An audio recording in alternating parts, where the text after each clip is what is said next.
Good evening, internet people. I have no idea what I'm drawing today. But I want to break out the 11 by 14s and maybe I can wind up some pieces I can put in my inventory for convention. So, a little bigger size today. No idea though.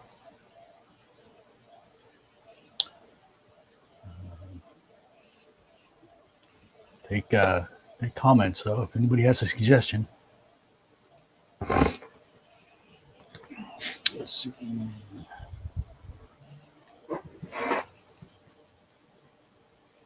Start with the Hulk sketch because that's my warm-up guy.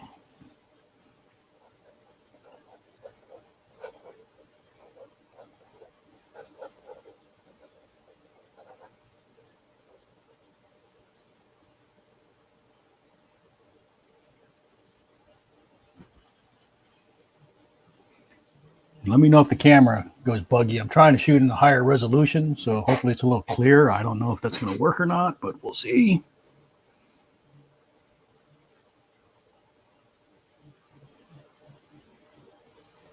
And then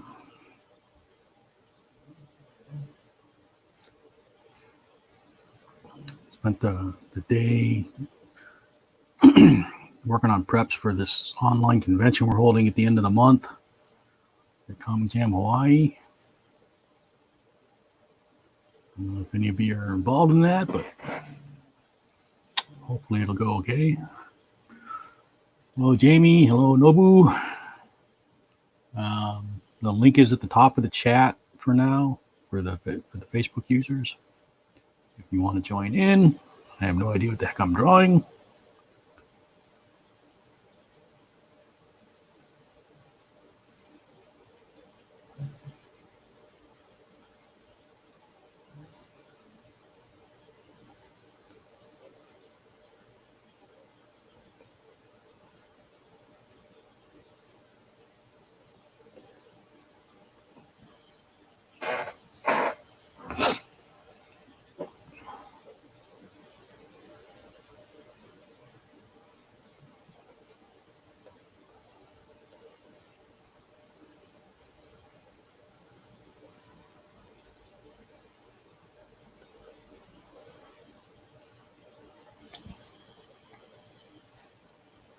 I'm working at 11 by 14 size tonight.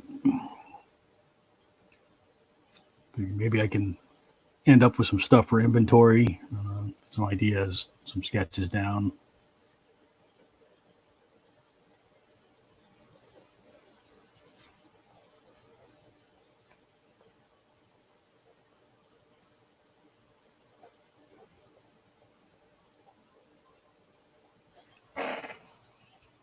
You guys gonna join me?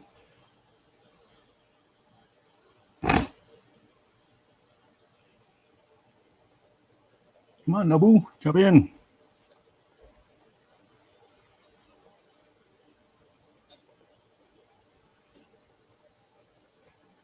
I don't have any music on me tonight, so I'm just kind of talking to myself to keep some noise in the chat and the channel.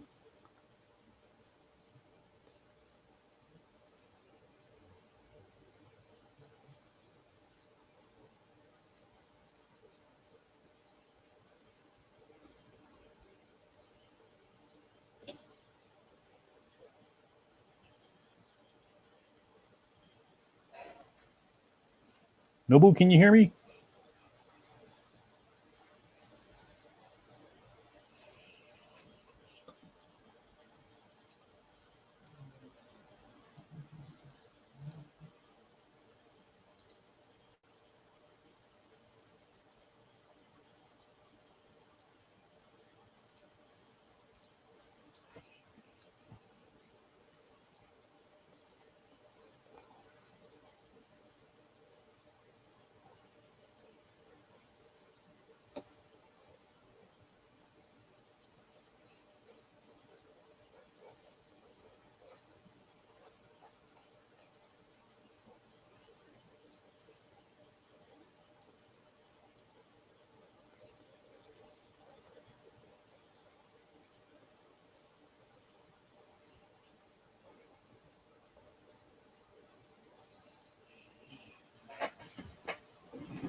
I just posted in the chat.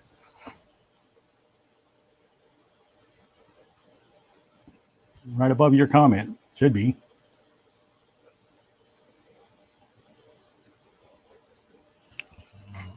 Guess I'll have to drop out and see what's going on. Let's see.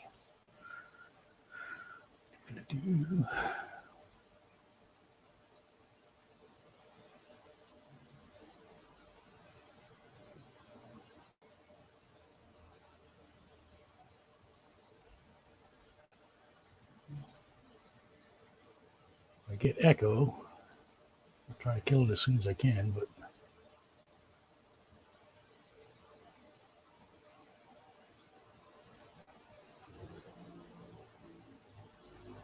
it's not showing me the chat.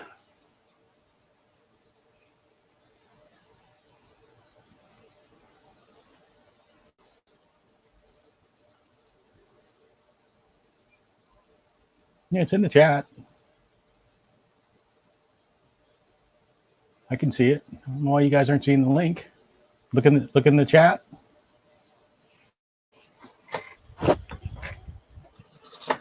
It's in there at least 3 times now.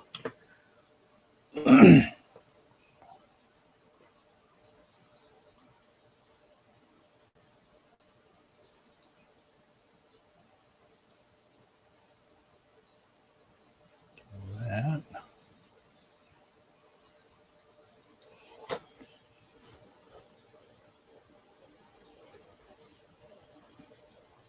You need me to post it somewhere else?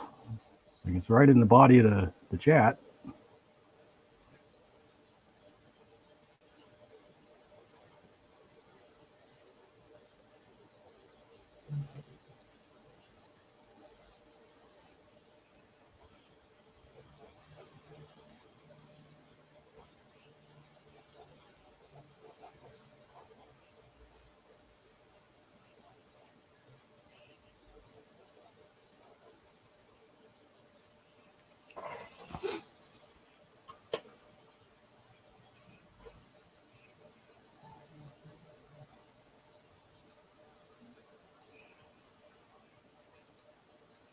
You guys are killing me.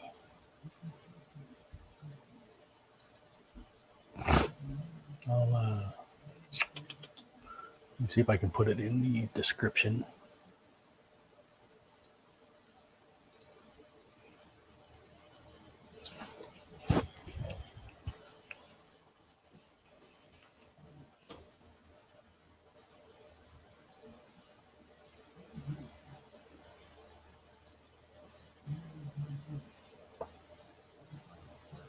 It won't let me log into Facebook to get into the stream. You're on Facebook. What do you mean?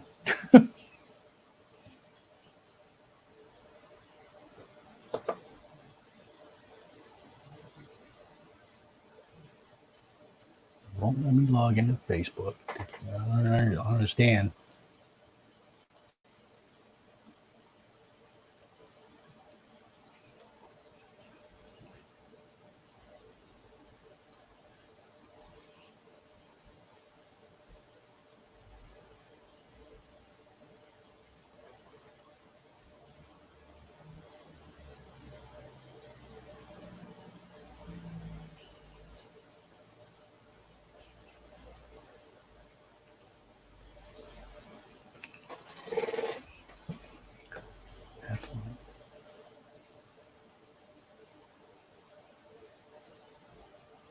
It's a StreamYard link. I'm not sure why you would have to log into Facebook.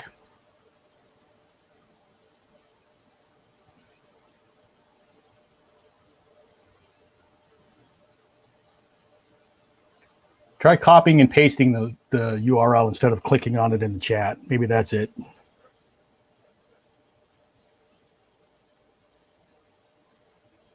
might be Facebook adding some extra coding on top of the link.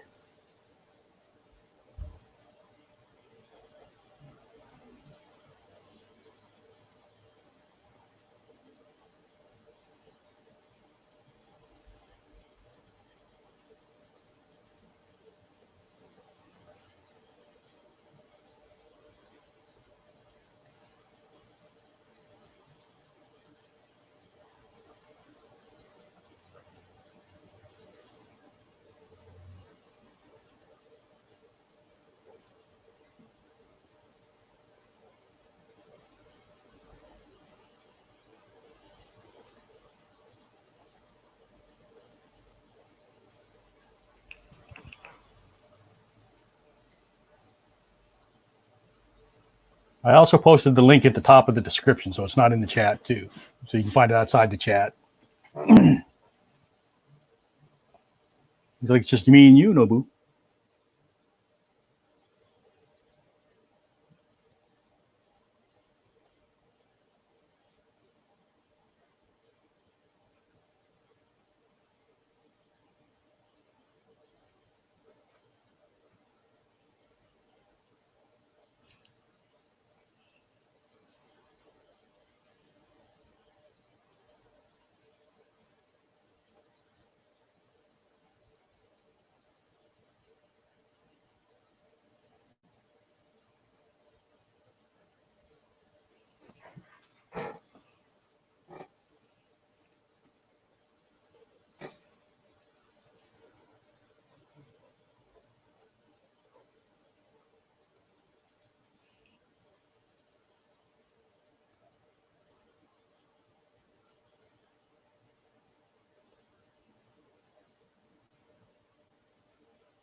That was painful. Yeah, it said to log in to StreamYard through Facebook, and I had to enter like my email and password again, and it wouldn't continue. I would click enter, and it just wouldn't go on. I don't know why. Neither do I.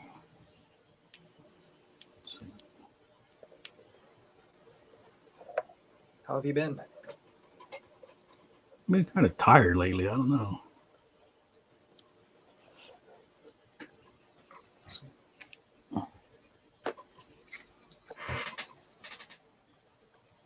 Is that a warm-up, Hulk? Say again? Is that a warm-up, Hulk? Yeah, it's just a warm up.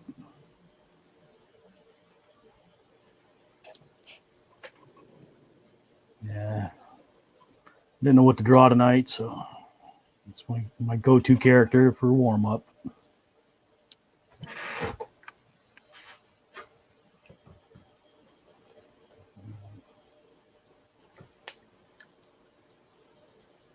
What happened to Jamie? I thought I saw her in the chat. She said she'd come in about 15 minutes if it wasn't full. I don't know what the deal is there, but She might be putting the kids to bed. possibility.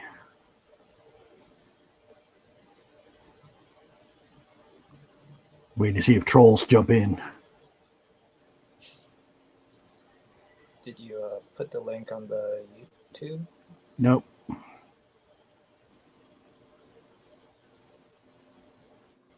That was quite interesting. That's not the word I would use, I don't think.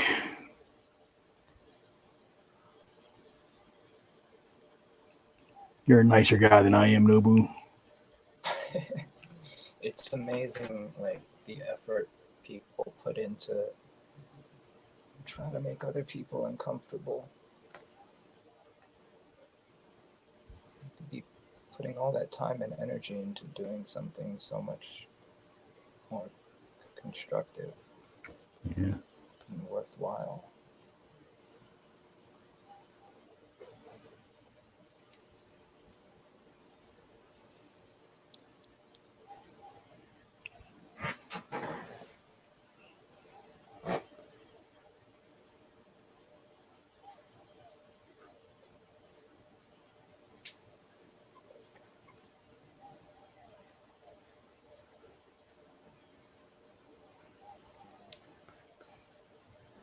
Are you working on anything specific tonight?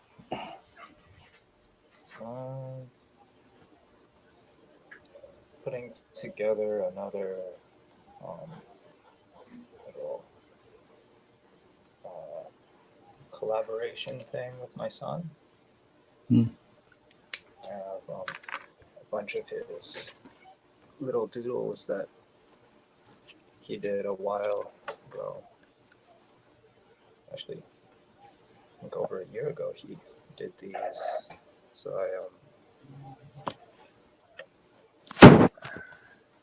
let's see here. So I did this little doodle of him. Mm-hmm. Yeah, I can bring you up to me. So let's see, this is your boy, huh? The cartoon version of your boy. Playing his DS. So like all around over here is gonna be his little doodles. Oh, cool. You're light boxing those in. Yep, that's him. Preschool graduation. Look how cute that guy is. Oh yeah. So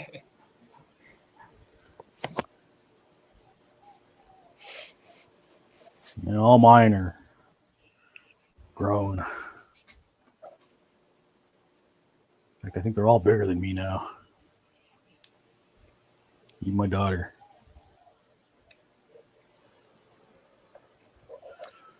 I think I met your daughter at a couple conventions, right? Was Yeah. she at the table? Yep. She tables. She sells her needlepoint. Oh yeah, that's right.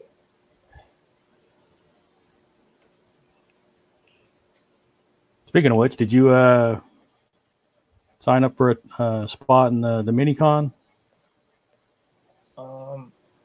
No. Why not?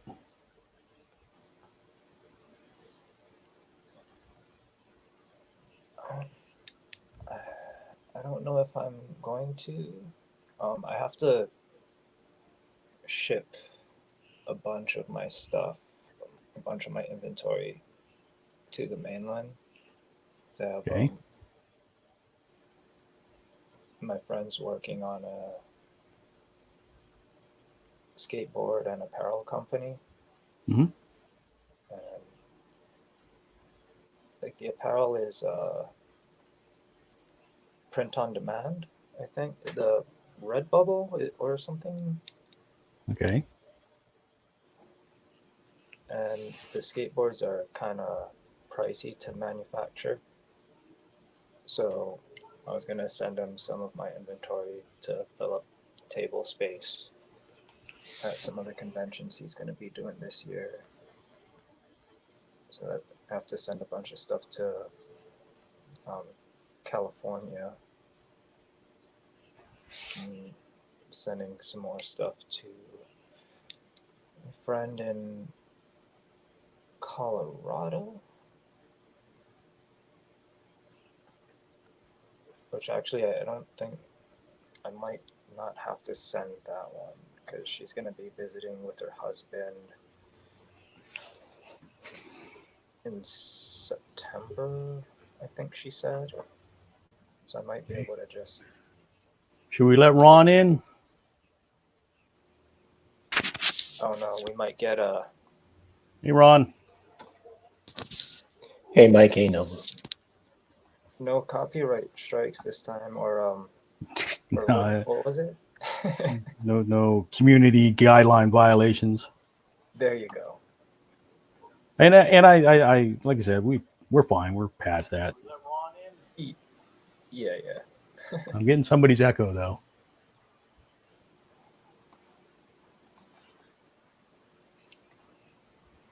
Still the echo? Let me see. Let me see if I hear my voice again. Give it a 30-second delay.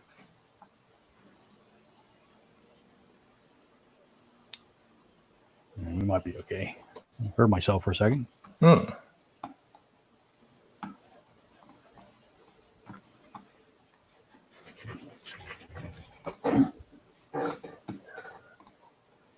Hey, would you see that LA fire, Ron? Yeah, I saw it on the news. Geez. Few of the firefighters were injured. Yeah, well, I was pretty amazed because I first saw it like maybe 20, 30 minutes after it started, and the videos people were posting online, it just the flames were just shooting up. And then when I checked the news, probably 40 minutes or so had passed, and they did a really good job containing it to basically two buildings. Right. Yeah, I think the firefighters around here are, they're pretty good. I think, unfortunately, because we've had those types of fires. I wouldn't say routinely, but every year we have some sort of like, and we always have the wildfires also. So these guys, these guys are pretty well trained. Unfortunately, because they've had experience with these types of fires before. Yeah, like I said, I was pretty impressed with because like I said, I saw the initial conflagration, and then like 40 minutes later, I just said, let me check the news and see what's going on with it, and they really had it contained well. I was impressed. Mm-hmm. Yeah, like I said, they're good. It's the wildfires that are actually problematic around here. Well, the wildfires are tougher because like watching the footage of the buildings on fire, there's like a 5-block radius full of, firefighting responders. Yeah. You can't do that in the forest. No. It's a little kind of hard to like pull up vehicles to the inside the forest and stuff. We had one close by, I think, last year, and it took a while. It wasn't that big, but like you said, it's hard to get the firefighting equipment to where the fire is spreading. Yeah. So. Hey, that's part of living in LA now. Yeah. I know. I saw it was like in the little Tokyo district or something like that. Yeah. That's close to Skid Row area too. Yeah. And I'm just thinking, God, I hope it's not some kind of homegrown terrorist attack, like trying to hit the Asians. Ooh, they didn't mention anything like that, but I'm not saying that's what it is. Conspiracy theories. I'm just saying, I hope that's not what it is. Yeah. I think conspiracy theorists might think that. A lot of conspiracies going around now. The theories, anyway. Yeah, it's amazing how much traction QAnon has gotten. Yeah.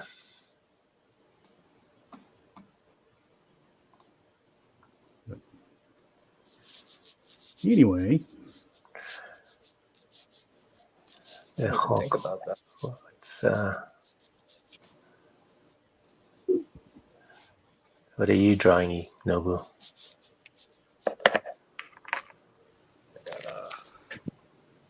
Doing collaborative stuff with his kids' artwork. Oh, there you go.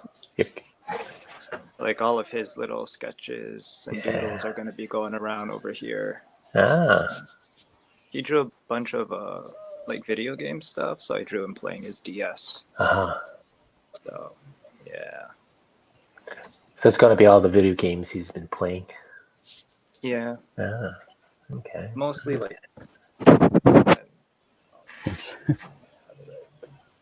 Pokemon and Smash Bros. And stuff like that. So Well, the moves up. I'm going to grab a drink. all of it good. Smash Brothers is still popular, huh? I think so. It's well, Nintendo is like the biggest. It's one of the biggest companies. Crossover between all of their characters. Mm-hmm. It's like they're like little doodles. These are from I don't know, over a year ago, I think. Oh, those are, Just showing stuff. And hold on. yeah. There we go. Oh, okay. Yeah. Pokemon stuff. Yeah, Pokemon stuff. Yeah. His medication gives him a tremor, so his hands a little shaky. Oh. All right. Try to encourage So Hulk him warm to, up. like, keep it up. Yeah. Now As what to long as you're draw. having fun. Yeah. Just have fun. Like Bob Ross says, just have fun. Just have fun. And looks like we got Donovan. Evening, Donovan. How's it going, man? Good. Good. I got 2 new sketchbooks on I think it was Tuesday. On what? Right.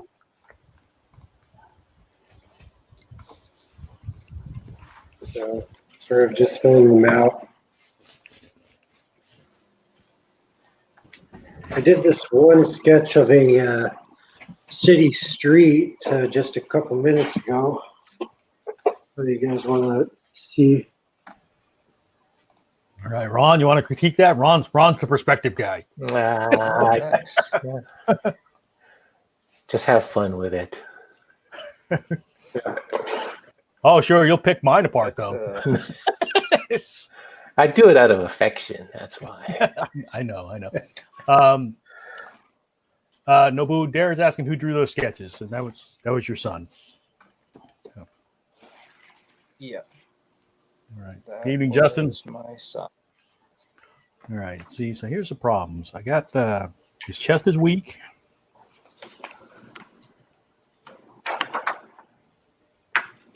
I don't have the projected shoulders out enough.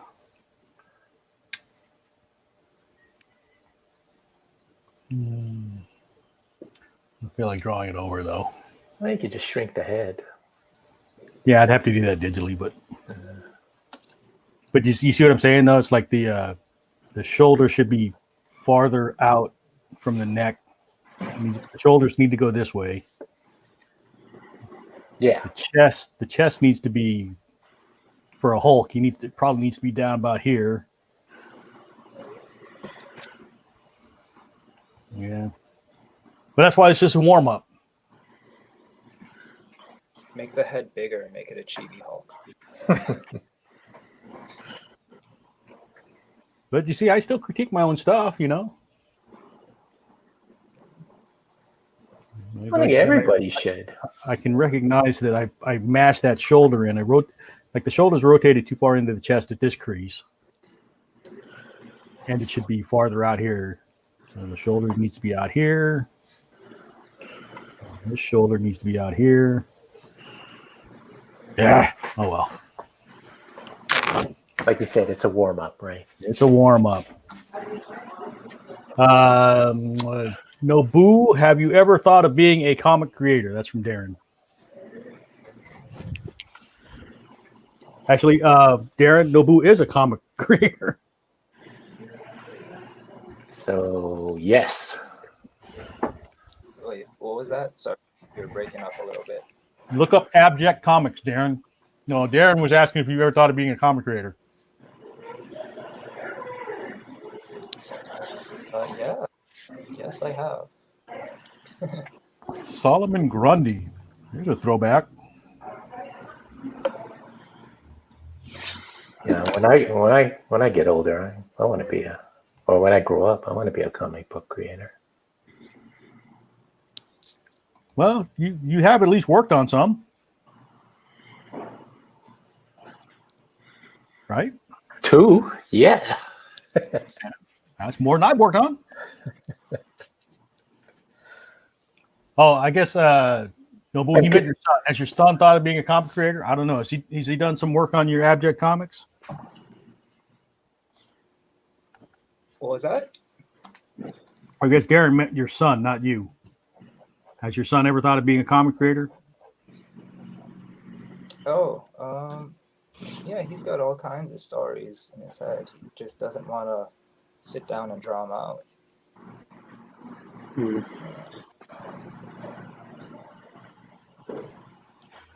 At Could this always write point, them, I guess. it's more about just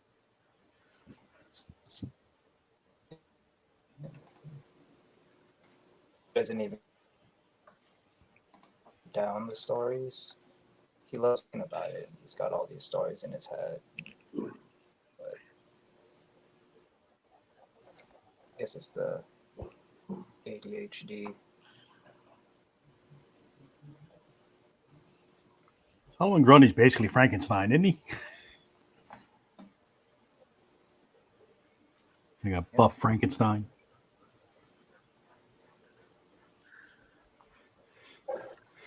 Is he? I mean, in the animated series, they always storyboarded him as if he was the Hulk. A slower Hulk, I guess.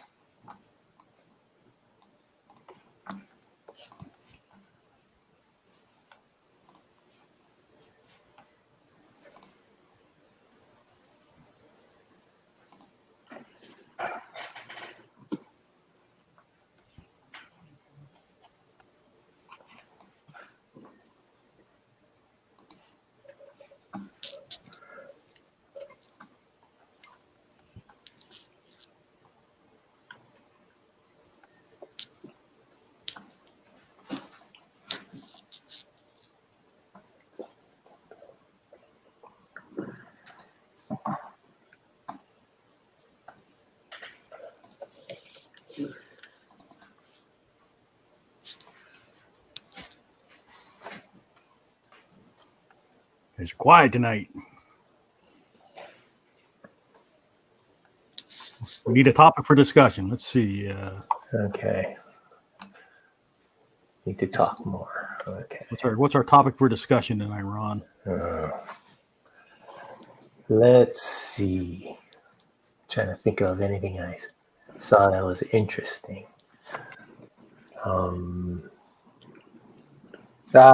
Today I was just watching a whole bunch of old Shaw Brothers kung fu movies. Is that like the Kung Fu Theater stuff from the 70s? Oh yeah. All the good stuff. And I noticed that sometimes they have the same names, but it's just because they have the same actors in it, even though not the same characters. They have this, the one we watched was called The Sentimental Swordsman. And it stars this one actor named T. Lung. And then we saw that, there's other sentimental swordsmen in it. But then when we watch it, it's him, but he's playing a different character. And it seems like they just called these movies Return of the Sentimental Swordsman, Perils of the Sentimental Swordsman. It has nothing to do with each other, except that they had the same actor in it. So I thought that was kind of interesting. It was like an anthology series. I thought with it. the same lead actor playing different characters. Yeah. So it's like if Daniel Craig played all these, instead of James Bond, just whatever other movies he played, but they called it all James Bond. Hmm. And a lot of the 70s kung fu movies, they were pretty much the same thing. Or they followed that type of format. Speaking of James Bond, and not to be the kind and all, but they're trying to change James Bond so that he was basically a woman, which I get it. It works probably for Doctor Who because Doctor Who is a shape-shifting alien, but James Bond is, well, James Bond. He's already an established Okay, character. your argument is already flawed. They're not trying to change James Bond. They're trying to change 007. 007 is a moniker. 007 could be male or female. James Bond is obviously a male name. 007's like the title, the label. It's not the person. So your argument's flawed in that regard. They're not trying to make it Jane Bond. They're trying to make 007. Yeah, but everybody equates 007 with James Bond. Well, that's a paradigm shift. That doesn't mean it can't be done.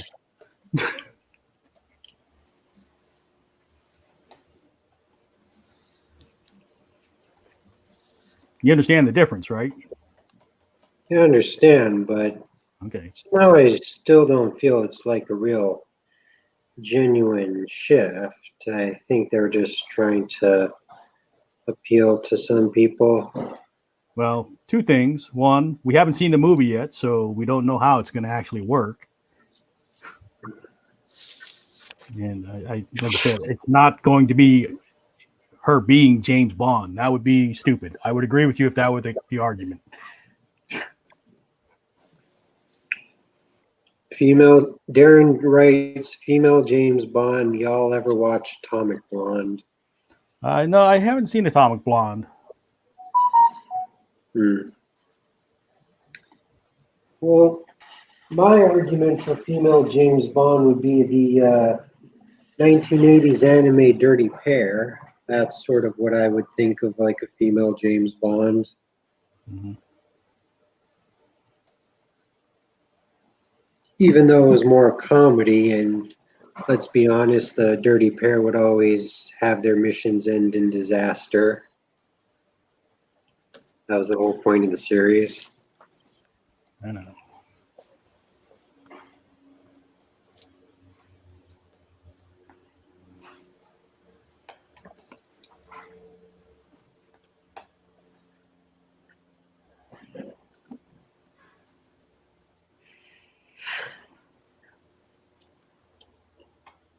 Yeah, I didn't sketch mode, did I? I don't know.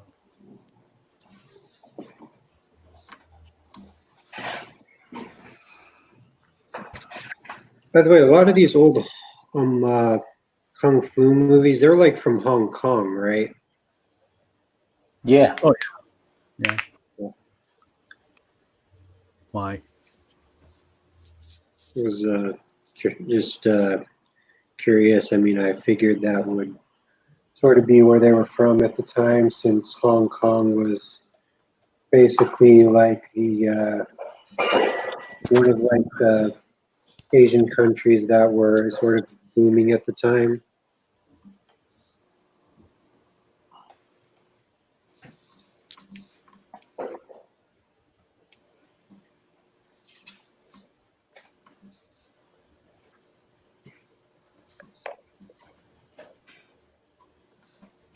It's funny because Hong Kong is actually a very interesting city architecturally.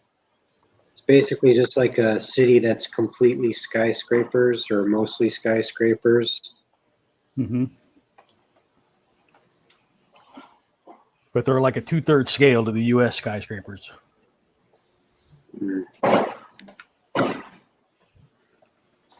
Justin says, subject, favorite Batman villains. Mine is Clayface from Batman the Animated Series.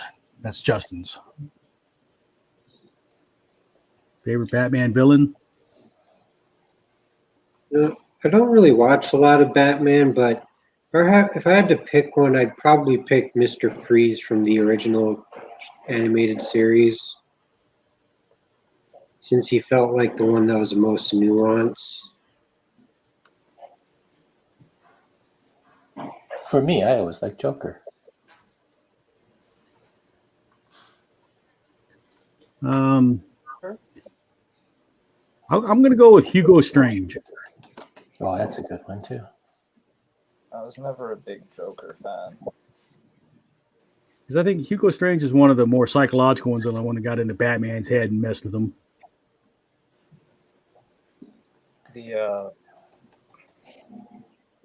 The Mad Hatter story that Sam Keith did was really good.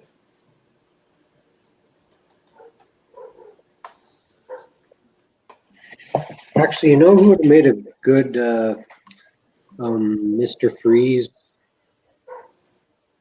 Leonard Nimoy. Yeah, it's not bad. I could see that.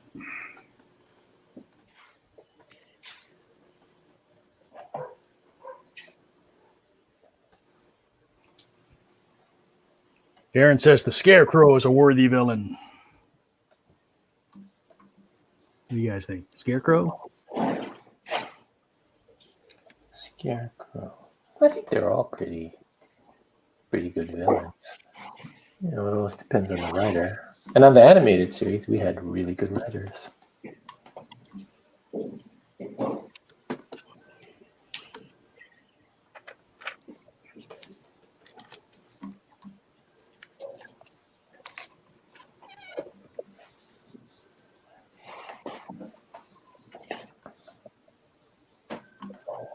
If you've ever watched the animated series, The Batman, came out right after The Adventures of Batman. There was a really good episode with Hugo Strange almost getting the upper hand on Batman. It was pretty good, and it's all psychological. And it was only at the very end that Batman figured it out. But it was pretty good at the pretty good all the way.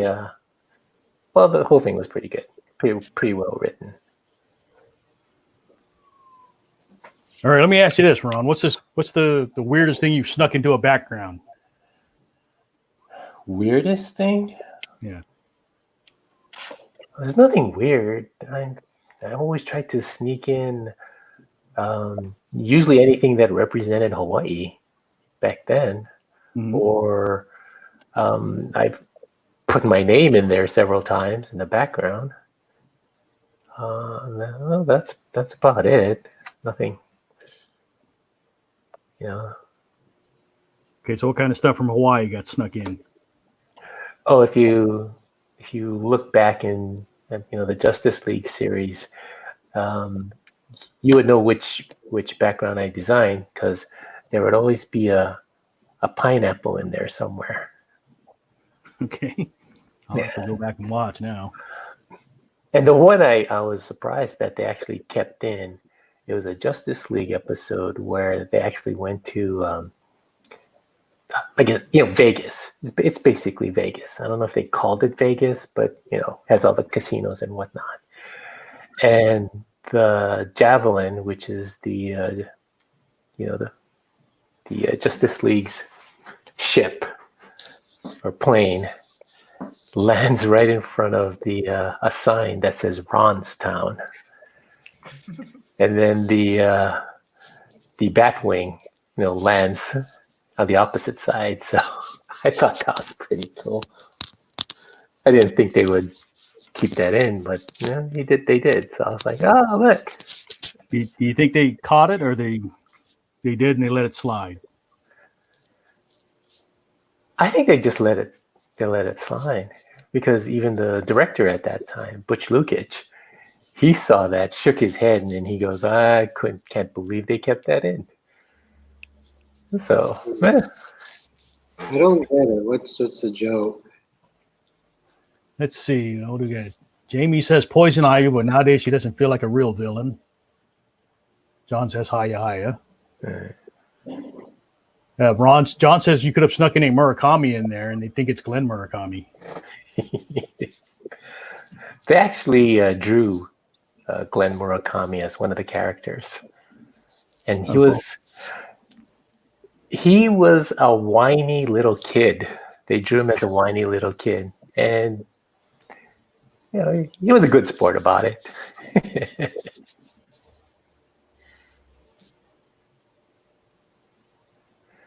And also in that episode, there's a Hawaiian casino. So.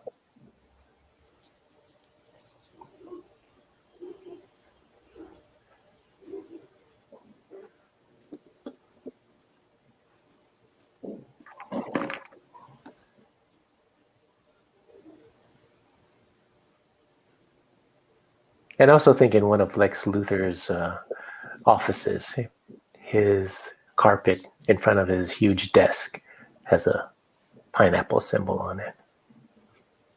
Hmm.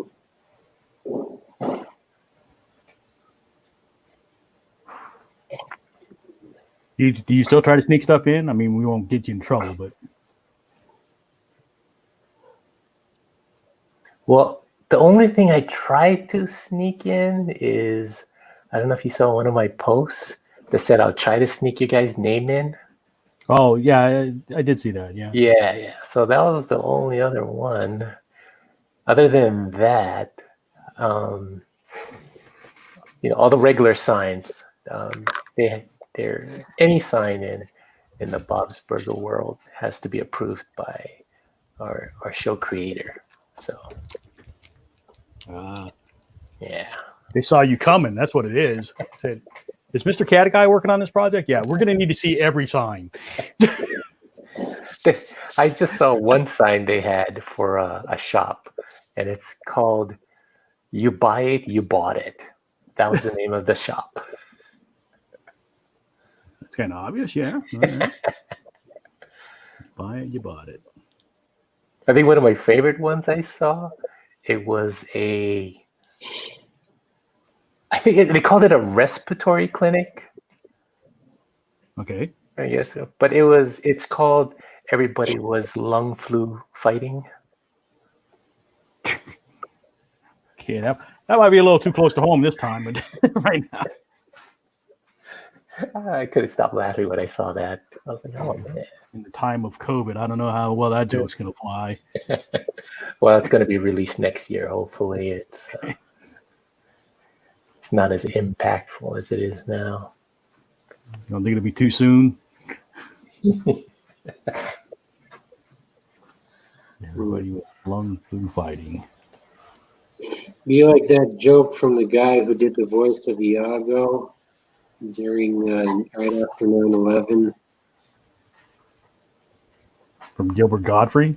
Yeah, Well, I'm not following. he made a joke after 9/11 about how he had to take a flight when his stand-up routine was over, and he was going to make a stopover at the Empire State Building, Okay. which I guess at the time was pretty bad taste. Oh, yeah, make a stopover. Yeah, I guess. But I mean, if you're watching Gilbert Godfrey, you got to kind of understand what you're getting. It's like, if you're watching Dave Chappelle, you got to know what you're getting. Yeah. Watching Dave Attell, you got to know what you're getting. And you don't watch these guys for straight stuff. Yeah. Much. Yes, Jamie, you can hop in. The link is up in the description. No, don't let her in. Don't let her in. Oh, well, Ron says no. John says, by the way, I don't know if you saw that Gordon Ryder animated short that Kevin Hand illustrated. Hid the names Thorn, Murakami, and Lowe in the smoke. Oh, no, I didn't know that. Oh. See, I like all that stuff inside there. There's your sign. Yeah. Justin says, I would die if you did Ord in graffiti in the background. Ord. That's his last name. So if you can sneak in Ord, Ron, sneak in Ord, and we'll let him know. ORD. Yeah, I don't know where I would sneak that in. Yo, Howdy, howdy. hey guys. Bob's Burger has great background signs. Surprisingly, on BoJack Horseman, they had a lot of creative background signs.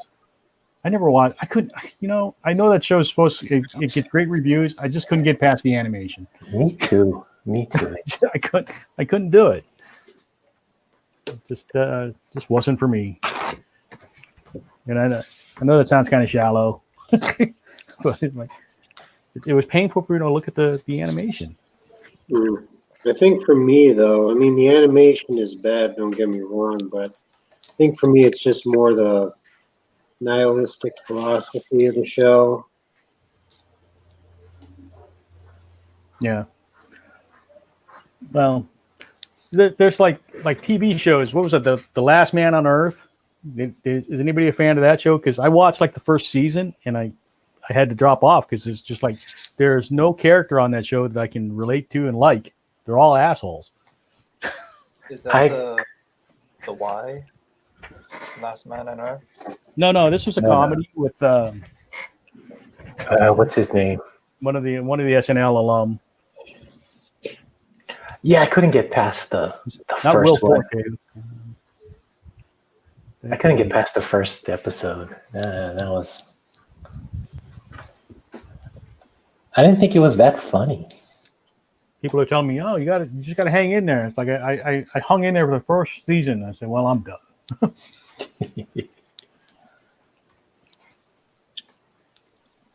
I tried to watch The Man in the High Castle, but I could only get past the first episode, and that was it. I watched about the first 3 or 4 of that. And that was good. It's just, I think at the time, I just wasn't in the right headspace to focus that much attention because you really have to watch that show. You can't casually watch that one. I like the premise, but I just can't get myself to watch it. I don't know why. See what John's drawing. That's Jamie's one, isn't it?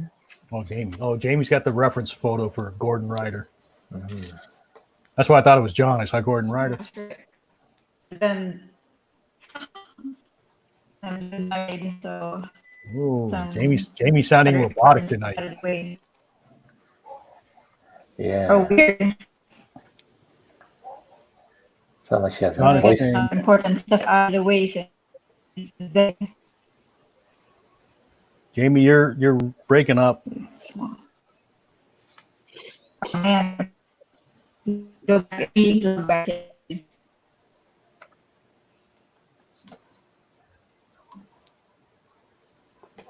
John says, Efforts for Family doesn't really have any likable characters either, but it grew on me.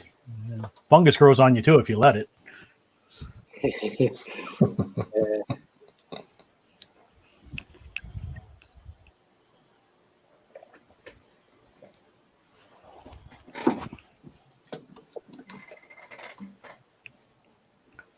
right.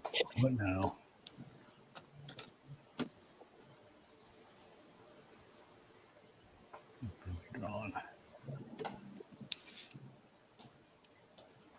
Be a fun guy or a fun guy? I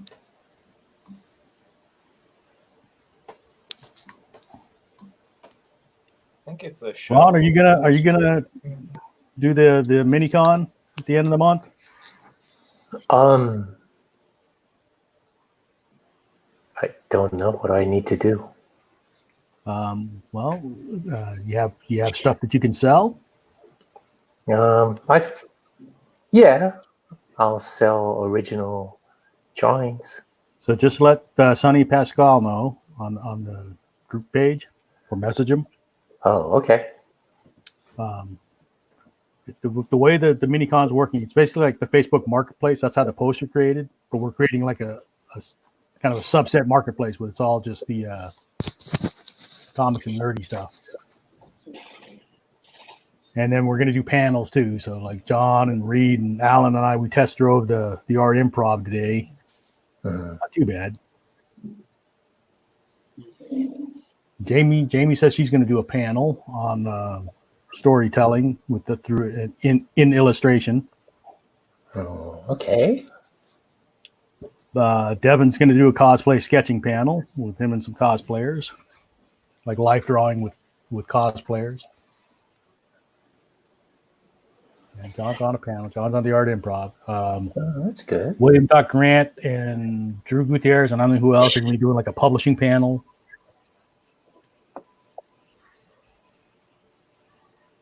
So we're doing actual programming, even though it's online. Oh, nice. He's going to try and restart. And I don't know how it's going to work, but hopefully it'll work okay. But yeah, let Sonny know, or shoot me an email and let me know, or not a message what you plan to sell, and if your sell by name is different than Ron, or like I would be selling under Artildawn if I was selling, but I'm not. Oh, okay. So you guys are just doing the panel. You won't be selling anything. But John's going to have stuff for sale. I'm not. Oh, okay.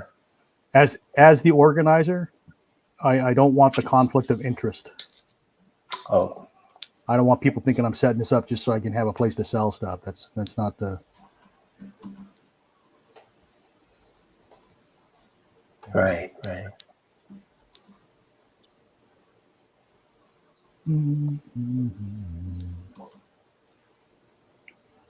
are you drawing? I think I need to draw a female character. Ruth Bader Ginsburg. Ruth Bader Ginsburg, Notorious B.I.G. That's just RPG. to my. Darren, yes, the panels are going to be live video. That's kind of the whole point. Is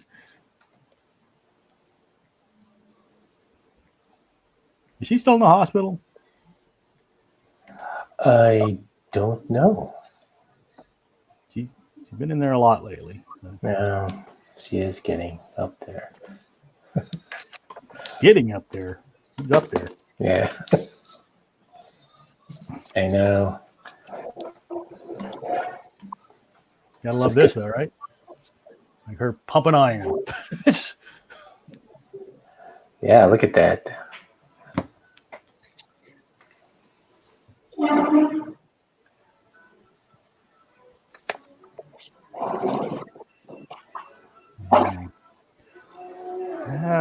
I might draw her after the stream. That might be a little too politically minded for the stream. I don't know.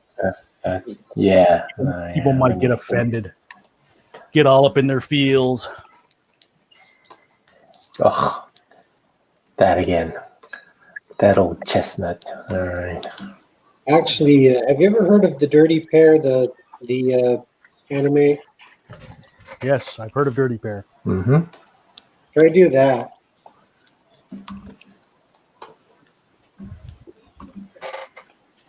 Well, I got a couple recommendations already.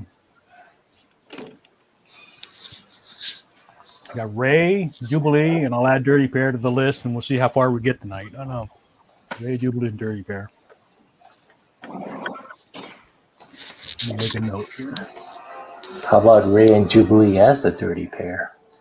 Hey, look at you with that big brain going. I know. I better sit down. That was just too much. Too much thinking.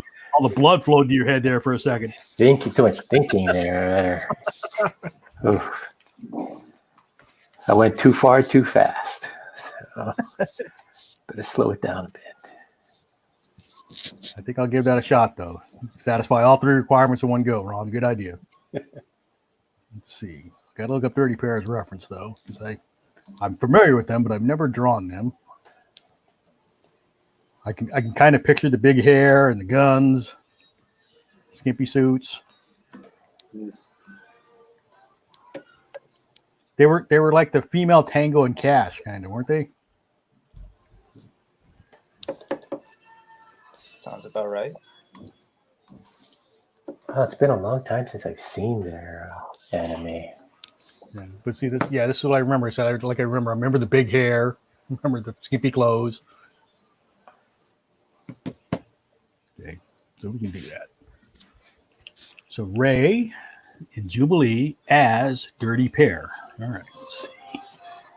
How do we synthesize this idea? So, what I mean about the attire.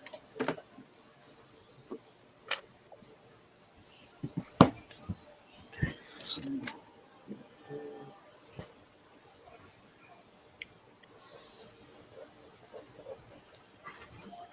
a lot is going to go on, so I'll be back up just in case.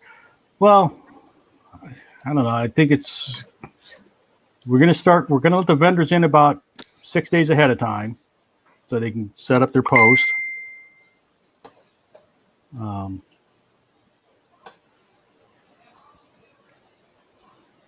then because it's a new way of doing it, it's not as easy going and set up a table. People have to be able to set up the post. So that gives us set up the post. Well, have you ever looked at Facebook Marketplace, Ron? No.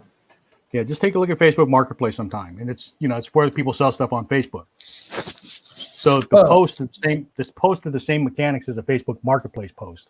Okay. It's just you're not in the general marketplace; you're in a confined group. Oh, okay. Have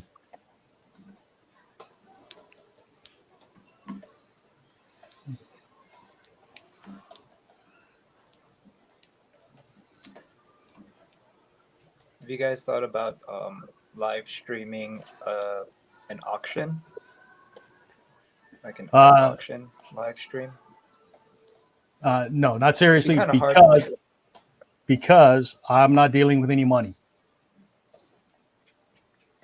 Like the sales post that the vendors set up, they have to determine how they're going to sell the stuff, deal with the money, all that. I'm not a business. I'm not a 501c. I'm not a charity. So I don't want to deal with any money like that. So.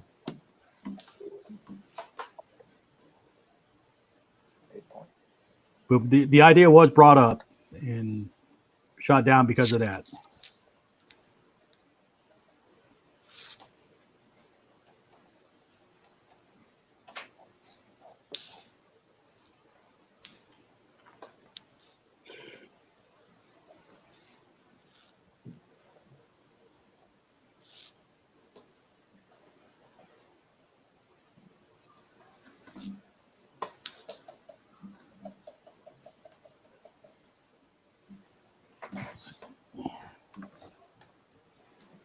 Shot down.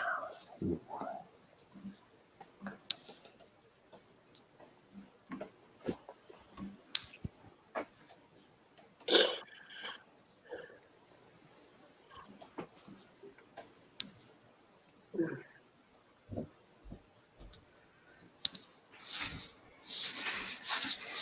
Figure out how to combine the costumes.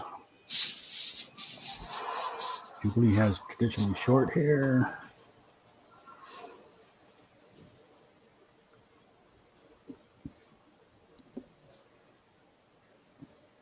And I want to just make sure, Darren, you said Ray, you meant Ray from Star Wars, right?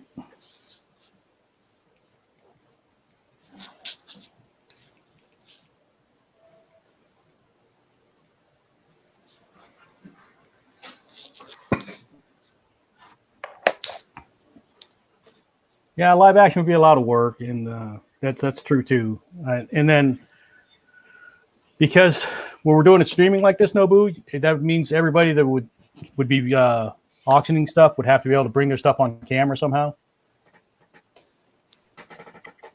Yeah, that's true too. That does complicate things.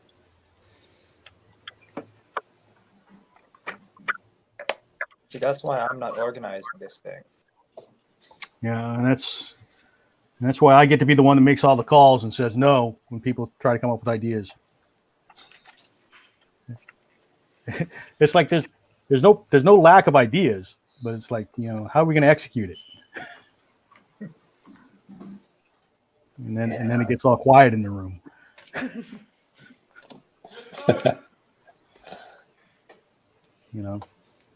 Like we're going to do a test run tomorrow for the cosplay sketching. I'm not sure how well that's going to work. We're gonna. What exactly is cosplay? It's like life drawing, but with cosplayers. So not nudes, but people in cosplay. Gotcha. But obviously, with social distancing, the cosplayers aren't all in the same room, so there are going to be multiple cameras. We'll have to switch back and forth. Hmm. And then when they do it at a convention, they have people sitting down drawing, and they share the drawings. And so, well, how are we going to do this in an online capacity? So, Mm. I mean, we'll figure something out. It's just, I think like we did the test drive on the art improv today, and I think that went pretty well. What do you think, John? The art improv wasn't too bad. John, why aren't you hopping on stream? Probably because he doesn't want to wake up Gwen or something.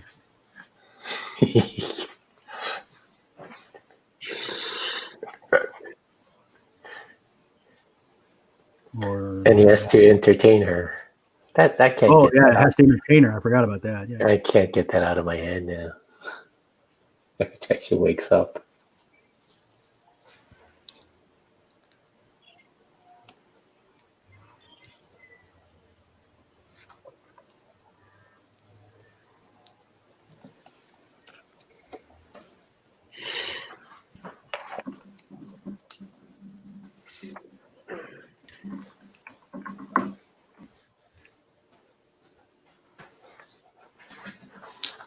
Oh, I forgot. Yeah, I have an idea. Well, sort of an idea. I just sort of came up with it today of like, if I were to like try and teach people how to do stuff in art, I'd want to like learn how to teach people how to make slice of life stories, like how you see in the animes and stuff. Okay. 'Cause I tried looking around and I haven't really seen a lot of tutorials or books on that. Well, Tutorials on what? one problem I can see is all right. Good night, Justin. Slice of life is subjective. Hmm. And by that, I mean, how you live, what is a slice of life for you is not going to be the same as a slice of life for somebody in, Possum Squat, Missouri, or in, in the debate, what do you call it? Like the Bronx. Your slice of life is going to be different than their slice of life. Hmm. Movies like Goodfellas was slice of life for gangsters. Yeah, and that like Sopranos is a slice of life show, but Yeah. It's just not our slice of life. Not anymore. Shh. Well, to that, then I'd probably retort with the idea of like by slice of life, there's a specific type of genre that's called Iyashike, which is basically like I guess kind of like a feel-good type of anime. okay. I guess it is, now that you put it that way, a little bit hard to like really pinpoint on what a slice of life is. Now, this isn't to say that you can't do it, but you just need to be able to. In the military, we would say an operational definition. You need to define what it is you're actually trying to do. What is the operational definition? You say slice of life. What do you mean? And then you narrow it down.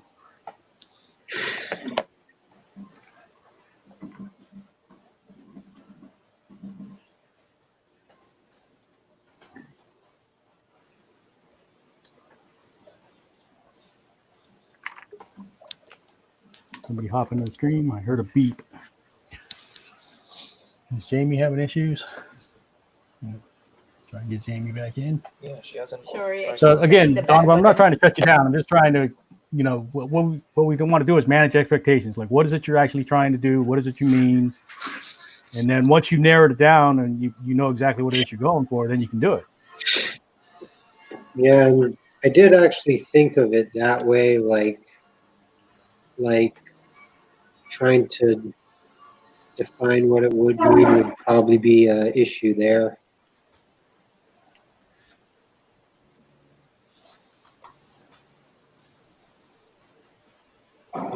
like your average sitcom style of slice of life?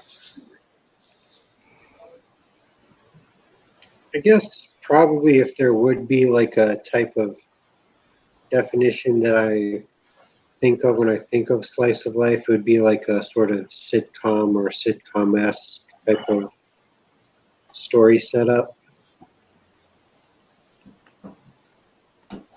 So I could picture like your world being like a Jetsons kind of slice of life, or, you know. Mhm. It's sort of what I was going for. It does have that kind of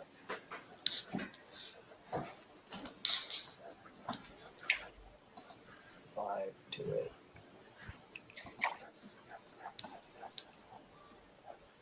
You know, it's funny. I mean, even though I like the tone and optimism of like the Jetsons more than like say Blade Runner, I still can't help but feel fascinated by the city of Blade Runner.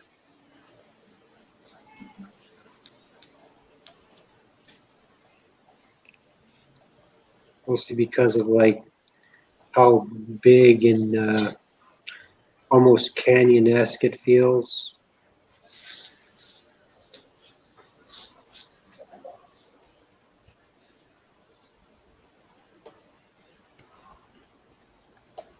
Let's see, John. In Crunchyroll, those they use the term slice of life, and I'm hating that term because it's getting overused. Okay. Darren, I'm going to be honest with you folks. There is a lot to learn when it comes to making art. It's overwhelming. Well, no, no one said it would be easy. I don't know. You know, it's funny, but I've been thinking about it. Like, Darren doesn't like to do a lot of the art, but loves to do the storytelling. That's what I've picked up on his work. And I have the opposite issue. Like, I love to do the art, but the storytelling part is the part that sort of part I get stuck on. Oh, there you go. Sounds You and like Darren that's can our work together. collaboration right there, right? The only problem with that is that Darren is very action adventure oriented, and I'm kind of the opposite in that respect. More like comedic and down to earth kind of storytelling.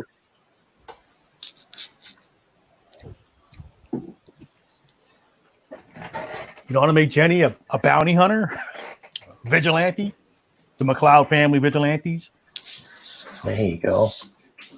But I You tried could, you I could tried in those kind of stories, but it's like it's just as hard to come up with those stories as it is to come up with a more mundane story, because then you're just like figuring out like who to fight or what type of adventure to get into. Like I've tried dabbling in like some idea of like an adventure, like something along the lines of Mechanical for Lebowitz, but it just seems like a little bit too complex.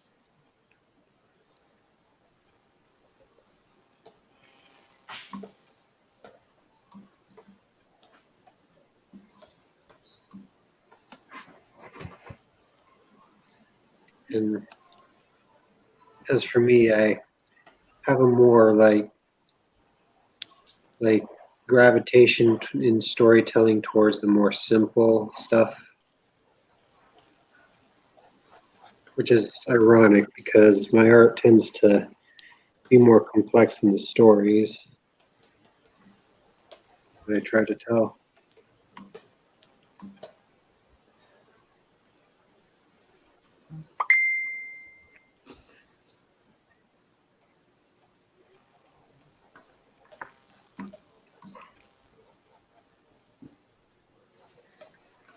What's that bell I keep hearing? It's my phone. It's John messaging me. A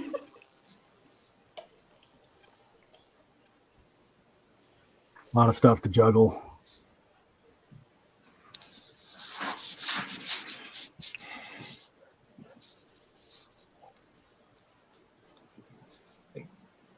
seems like you have like all of your characters pretty well thought out in your world. Have you ever thought of thinking of like a situation that one of them would get into and how that specific character would react and how other people would react to that, causing the situation to grow and grow and eventually like resolve itself that way? Hmm. Because all of your characters are really well thought out, and they have their own personalities, and they would react to the same situation in different ways, and depending on the way they react to it, different events would transpire from that, and different solutions would they would come to different solutions for the different situations and problems, and maybe you could have it the story evolve more organically that way. You know what I mean? You're talking about my work, right? Yes, yes. Yeah. Sort of. I mean, I'm trying to like think of situations though that would be typical for a sort of family scenario or like a American family scenario, since kind of what the premise, if you take away the sci-fi aspects, is that it's kind of the focus of an everyday family life. But yeah, it would probably be like trying to like focus on like what a typical family would experience as like a conflict and eventually resolve that those conflicts.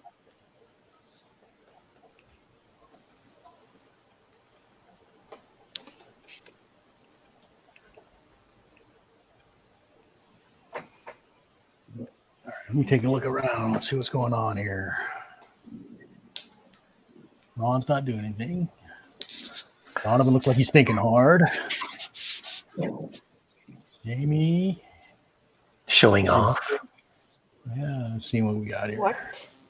Jamie's got a mushroom head. Oh, that's Gordon Ryder. No.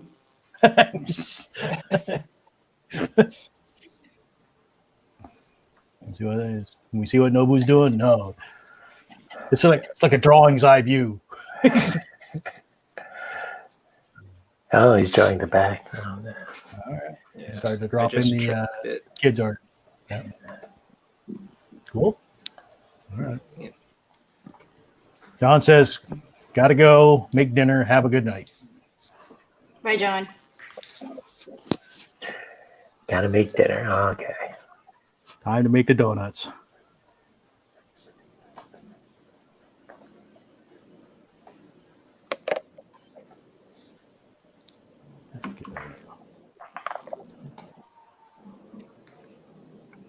Yeah.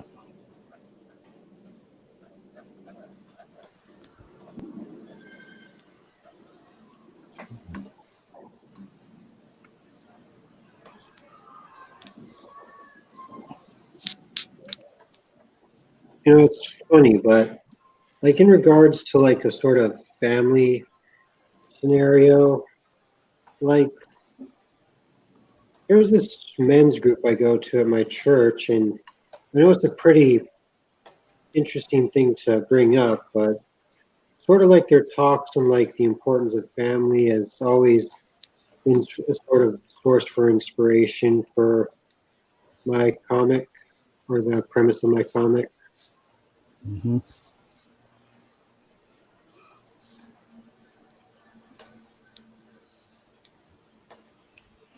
So I guess that's sort of one of the reasons why I've always tried to focus on a sort of family dynamic.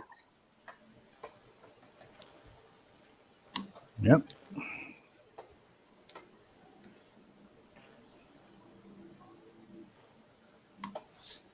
So what kind of everyday problems would the family be getting themselves into?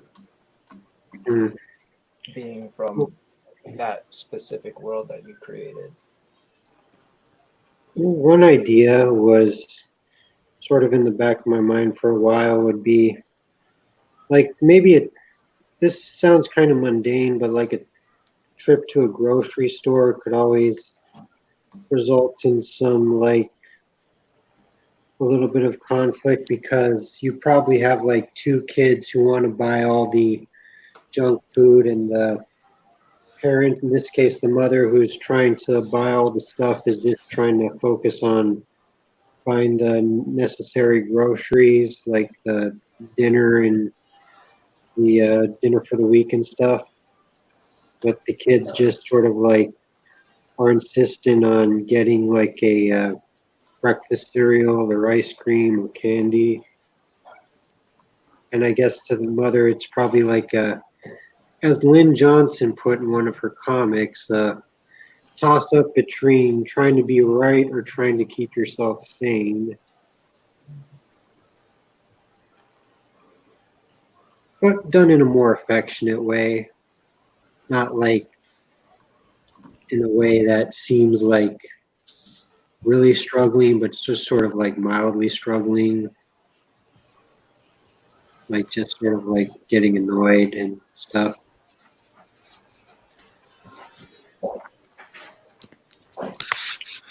Another idea I came up with while in the shower would be probably another scenario. It's like the main character is trying to take a shower, but her kids and her husband keep on like doing stuff outside that is kind of distracting and just sort of like taking away from like enjoying a nice hot bath.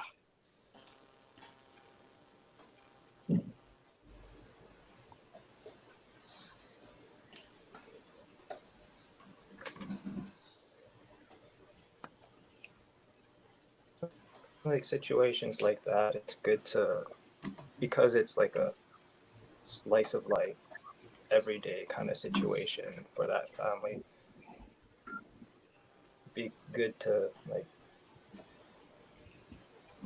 use kind of a lot of hyperbole when it comes to those situations and their reactions and their individual personality too, right? Mm, yeah.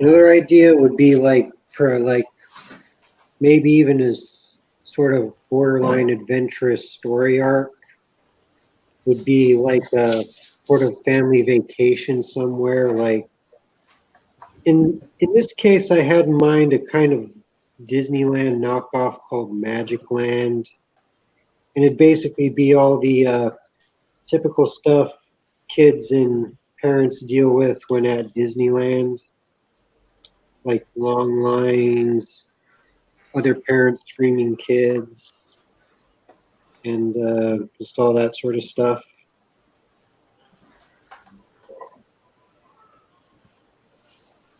Have you ever read Foxtrot?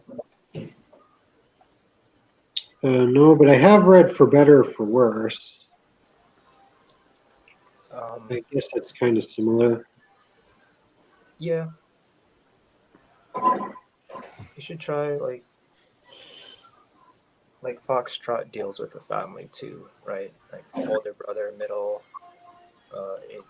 sister, and middle brother, and the two parents, and how the family dynamic is in different situations, and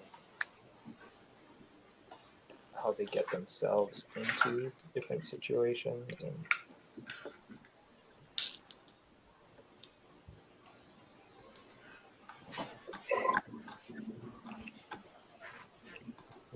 There's also another one by that Disney animator Tom Bancroft.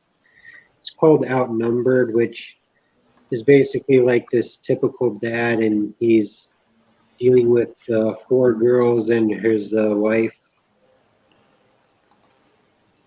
Another one, I saved a couple of comics from online on my hard drive.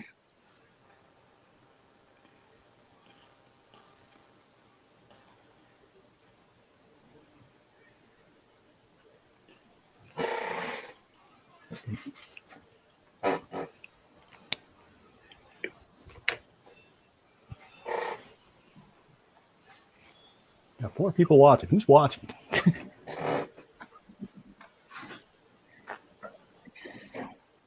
Right, Diane's not here. Where's Diane?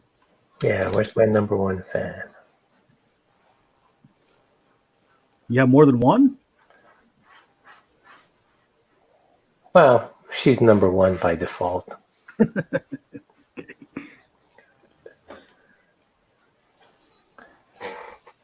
guess you So- only need one fan to have a number 1 fan, right? Yep.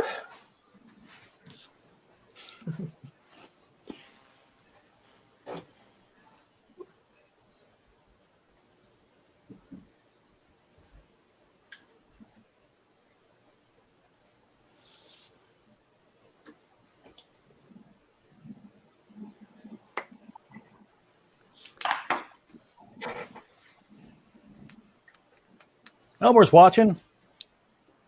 Hi, Elmer.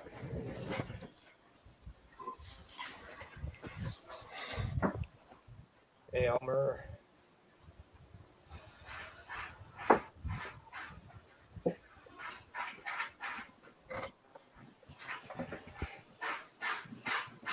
Elmer was our proxy audience for the test run of Art Improv today.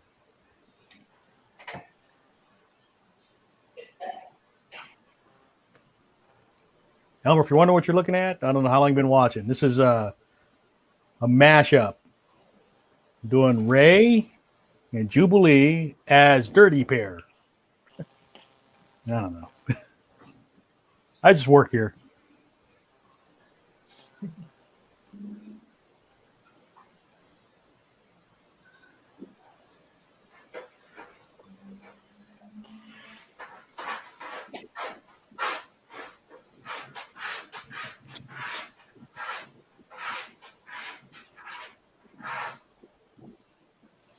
The heck's scraping?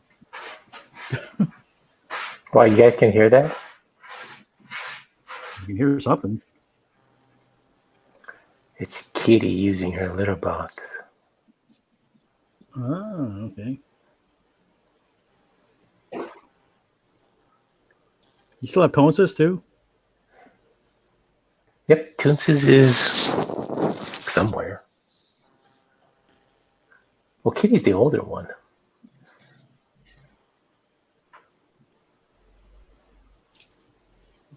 Kitty's the one you brought from Kapolei or Eva? Yeah. She's been with us the longest.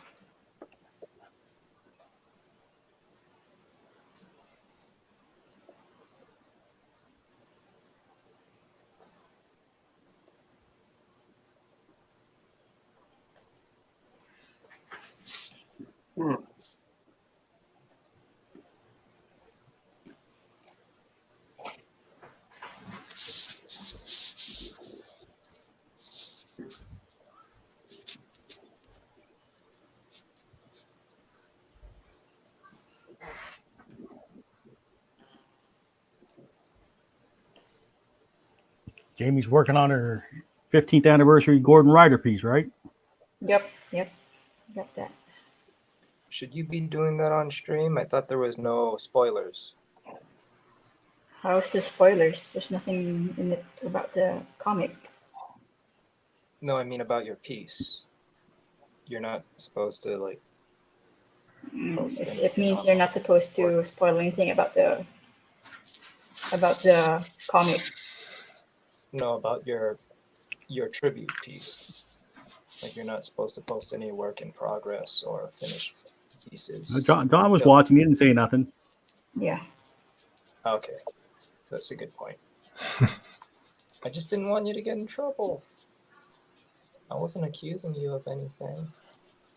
No, I mean, I thought, well, as I understood it, you're not supposed to put spoiler pieces about the comic itself. Like if you know, I don't know. Oh. All right, why? Who's saying this is the piece I'm submitting? Good point. Is it the piece you're submitting? No.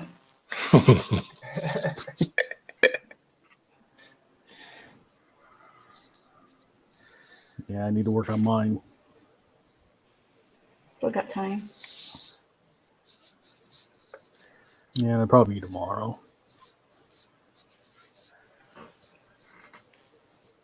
What was the deadline for it? June 1, I think.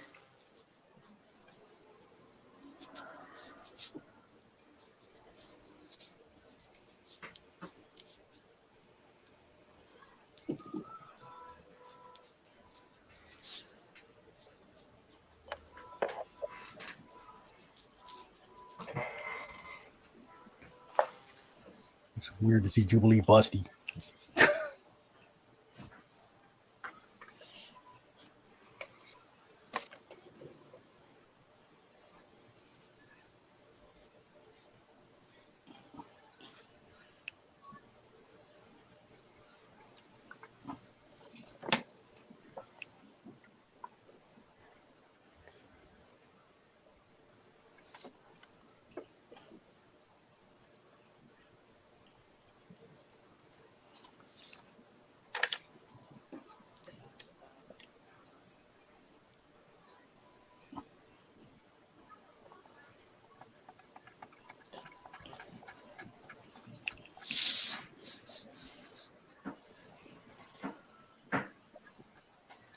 All right.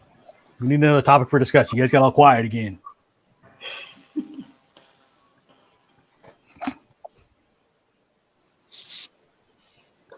Anyone remember Mr. Coffee from the 80s? Mr. Coffee. Mr. Is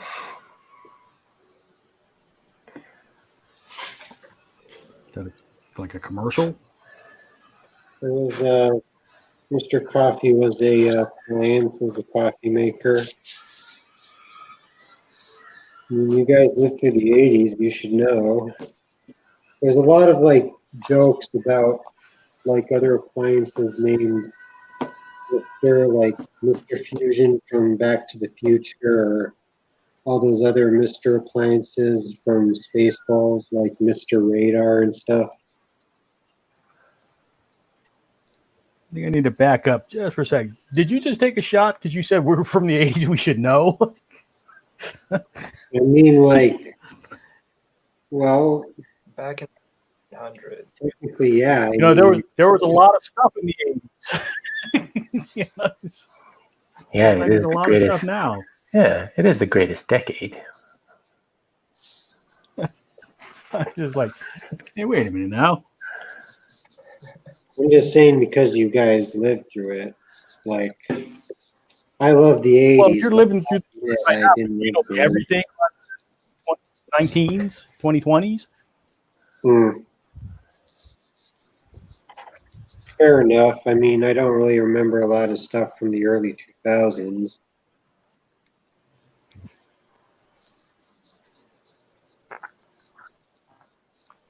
It's just a weird flex.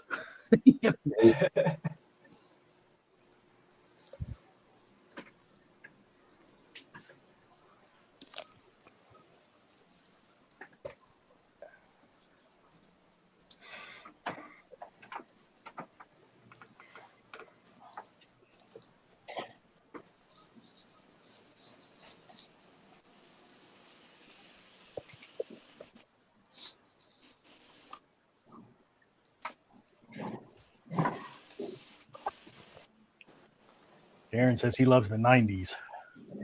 Mm. And Rez says, I remember Burger King mascot before. Did anyone remember him? I thought he was pretty cool. Burger King mascot before the King. Yeah, before the King, there was a Assuming- mascot. Remember there was the Burger King Kids Club? That was something. Like a whole bunch of these different kids who were mascot Burger King in the late 80s to early 2000s.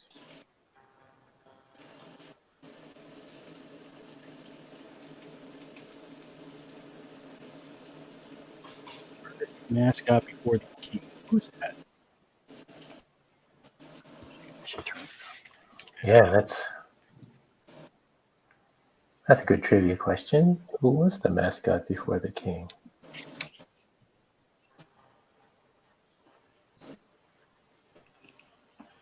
Elmer? Who was the mascot before the King? For Burger King.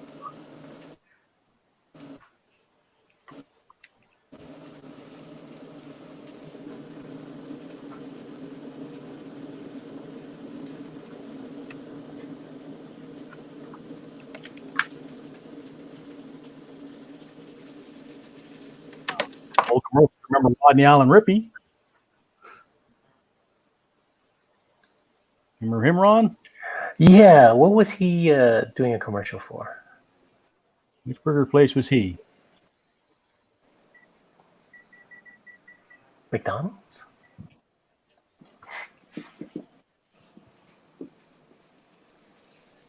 Oh, Rez says he remembers there was a mascot, but he doesn't remember what it was. Well, see, now we need to know.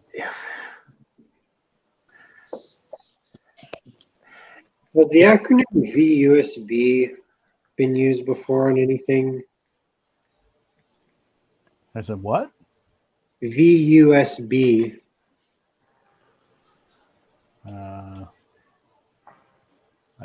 Not that I'm aware of, but that doesn't mean it hasn't. Yeah. Yeah. Well, I think I might be onto something with that. I just created a new way to watch movies for my character's world.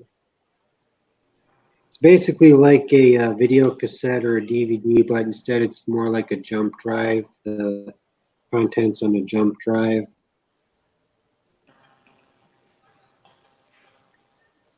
Oh my God, Sir shakes a lot. Well, that's who it was? Yeah, folks, if you're going to ask us intriguing questions like that, have the answer. Look at this nightmare. Oh, that's who it was? Sir shakes a lot. No, I don't remember that one. I must have blocked that from my memory, Elmer. Wow.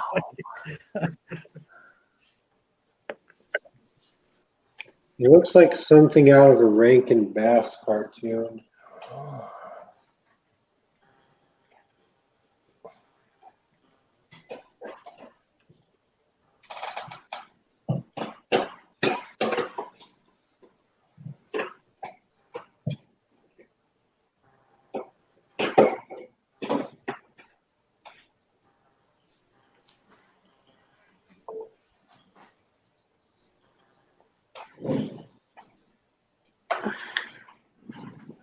Rodney Allen Rippey was a spokesperson for Jack in the Box. Jack in the Box. You remember the Chicken Man commercial from Jack in the Box? Chicken Man? No, I remember a syndicated radio series.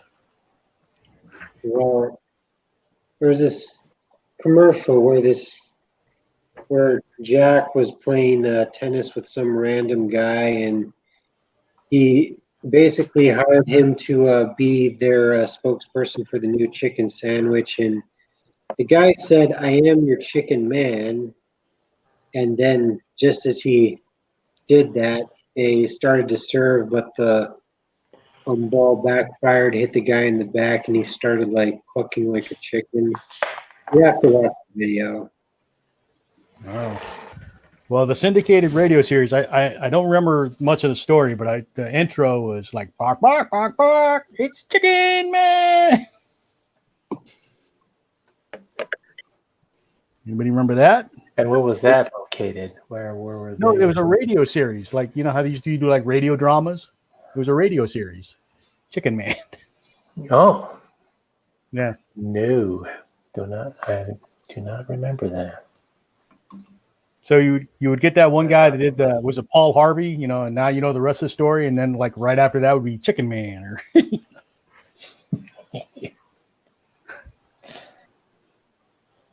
Is that back in like the Fibber McGee and Molly days?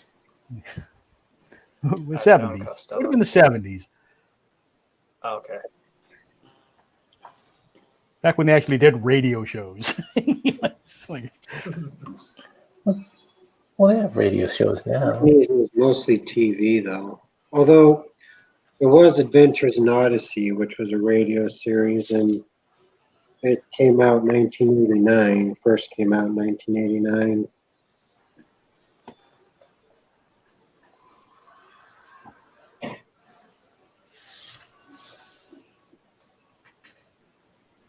K59 radio. I don't know. Was that a local oldie station or something, Sean? Anybody know K59 radio? No.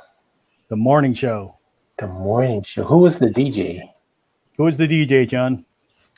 The DJ or the crew? Who was the morning crew? Was it Perry and Price before they were Perry and Price? Are they still around? Probably. They retired, right? One of them retired. They still Must be do Price, like, right? events and stuff, right?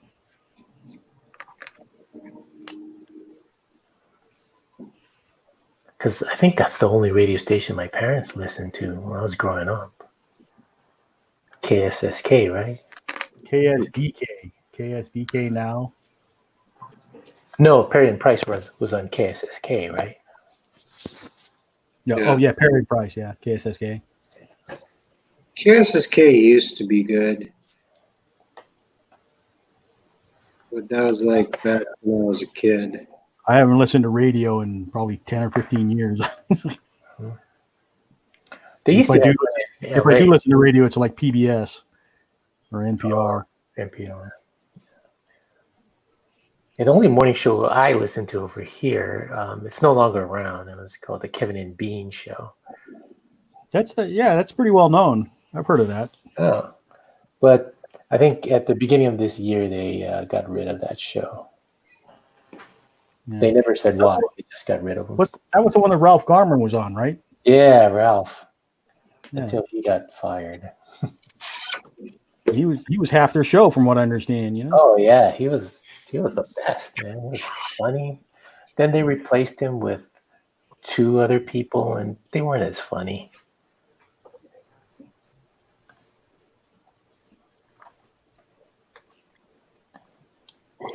And then I think Bean, and then it was just a Kevin, and it was Kevin with the two people that replaced Ralph, and then I guess that wasn't as popular, and then they got rid of it earlier this year. Well, serves him right for getting rid of Kevin. Or Ralph Garman. Yeah. And what's funny is that I think the Kevin and Bean show was around since the early 90s, from what they were saying.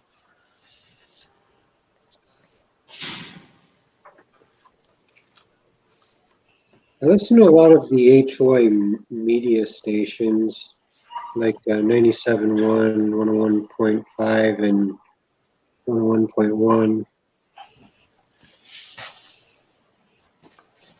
It's a really weird looking drawing I've got going on here. What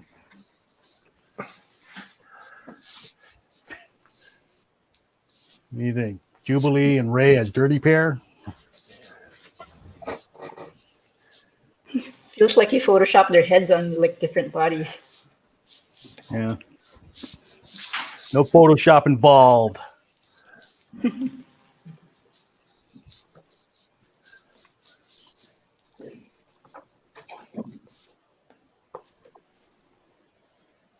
No actual characters are harmed in the making of this drawing.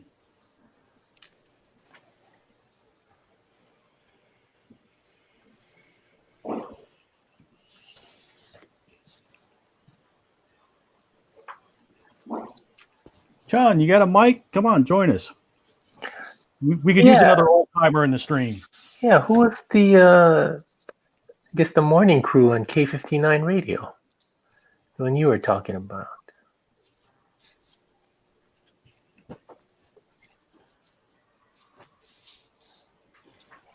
Oh, with all these young whippersnappers.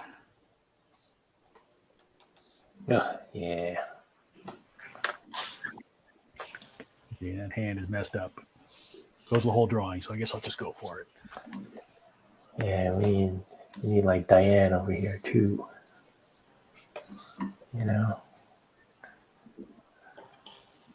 Let's get the geriatric crowd going.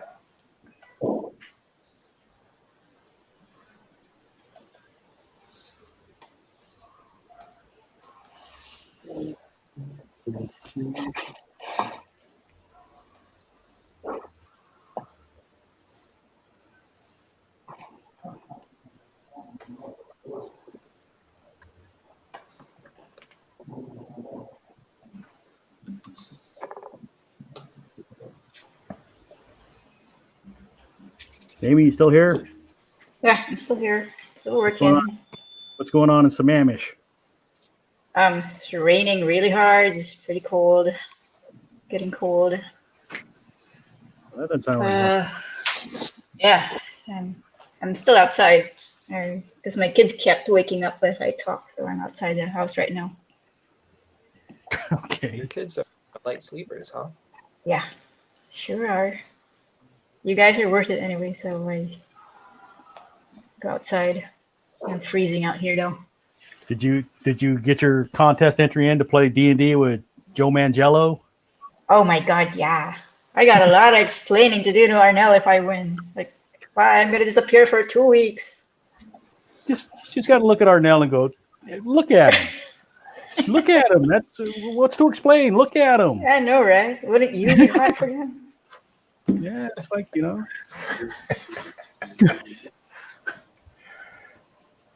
Yeah, I mean, I don't swing that way, but Mangello's a good looking guy. You'll make an exception, right? You don't swing that way, but you'll make an exception.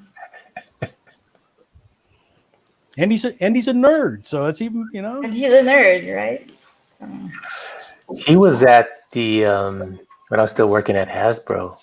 He came to Hasbro one time, I guess, to push the D&D products we had. He was just some kind of promo thing for the execs or whatnot. And I remember I saw him at the security desk, and I was about to go talk to my friend Alex, who's the security guard over there. And so I was walking towards him, but then Joe got in front. And so I looked at him like, oh yeah, it's Joe Mangello. And I looked at him, he looked at me, and he just said like, hey, how's it going? And I said, hey, you work out? And he goes like, yeah, whenever I can. You? Nah. I actually look buff. So he got a laugh out of that. Yeah. And that was my encounter with Joe Mangello.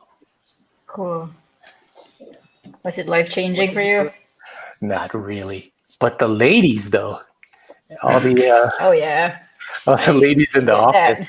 they were trying to, get a picture with him, and he was nice enough to take a selfie with them, with all of them. Oh, that's nice. Yeah. What did you do at Hasbro? When they still had shows, I worked on some of their shows, like Transformers. So, yeah. Nice. Oh, here, Chun saying before Perry and Price was Aku J Head Pupele. Oh, never heard of. Never. Let's see, Aunt Darren saying anime style. Well, yeah, I mean, if you're gonna draw, like the Dirty Pair, that's anime. So.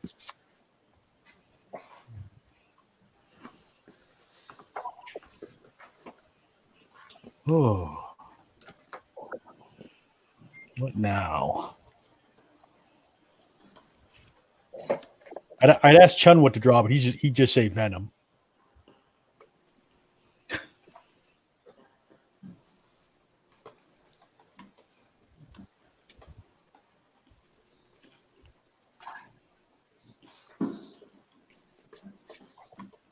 Shane Guzman.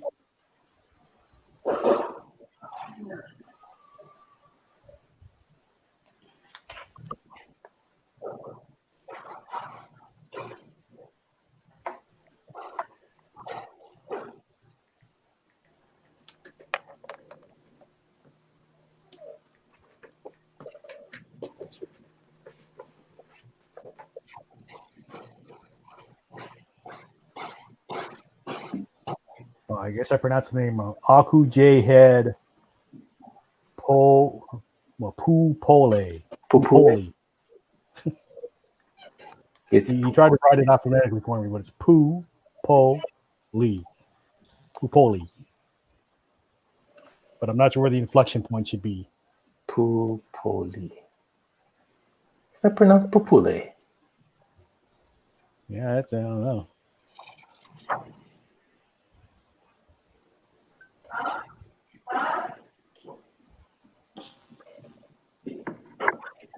Hey, is New Mutants ever going to come out? I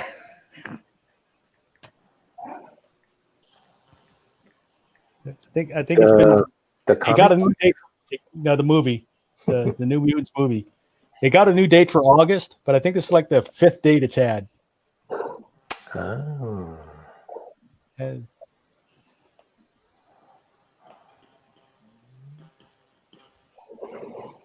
all right, there. The chat is debating over the pronunciation. Yeah, see, Rez said that. See, Pupule.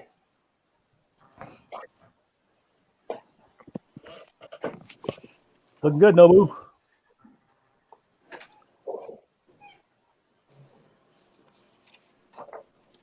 Darren looks like he's thinking so hard.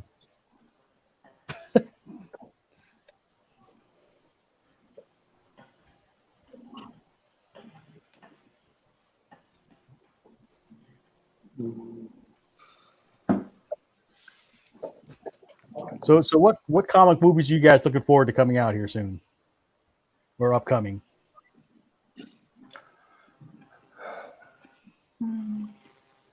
Nothing really. Nothing. You don't want to see I'm like really curious. the Eternals or Black Widow or Batman? At this point, I just whatever shows up. I'm really curious about the new Doctor Strange Oh yeah, Doctor Strange. because it's supposed to be like a superhero horror movie. Oh, There, I thought that's what New Mutants was supposed to be like too, right? Yeah, Super New Mutants was initially supposed to be like a horror movie. Yeah. is that going to be Rez part is of the looking forward to Wonder Woman. Wonder Woman, yeah. I'm curious to see Wonder Woman just for the cheetah. Oh, Kristen Wiig as a cheetah. Because I like Kristen Wiig, but it's either brilliant casting or it's horrible casting. I'm just curious which.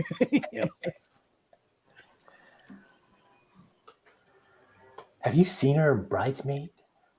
She was brilliant in Bridesmaid. But she's funny, and I like Kristen Wiig, but she certainly wouldn't have been my first thought for the cheetah. No, why neither? Gal Gadot wouldn't have been my first thought for Wonder Woman. So what do I know? Yeah, at first I didn't like it because I'm a Linda Carter fan, but then I saw Wonder Woman and I'm like, okay, you know what? Not bad. You have my stamp of approval, whatever that's worth. I mean, she did good. She's still on the scrawny side for me, but yeah, she played it well. yeah.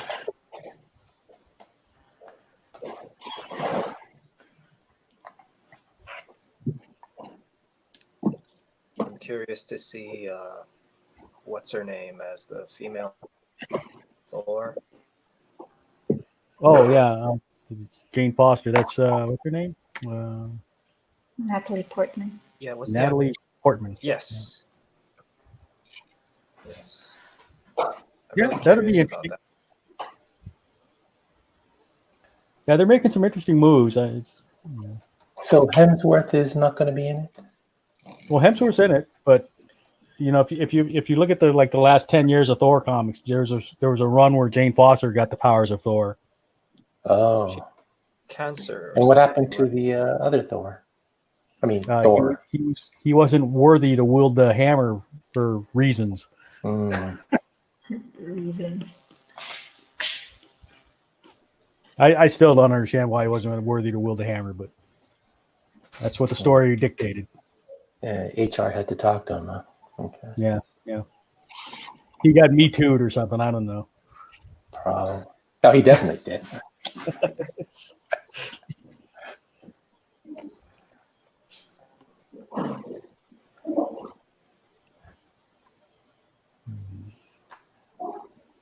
Just thinking what to draw.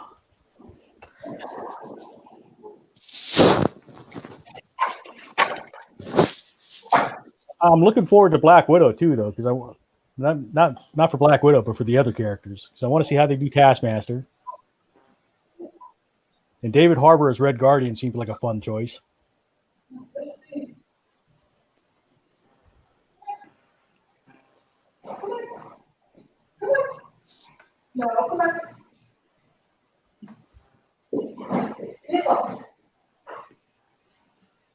You think Omega Red is going to be in there?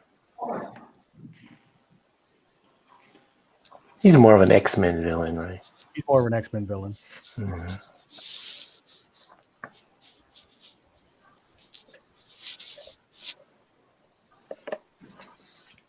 And that's the other thing. Like, when are the X-Men going to come out? Hey, Donovan, I have you muted right now, just so I don't hear your family in the background.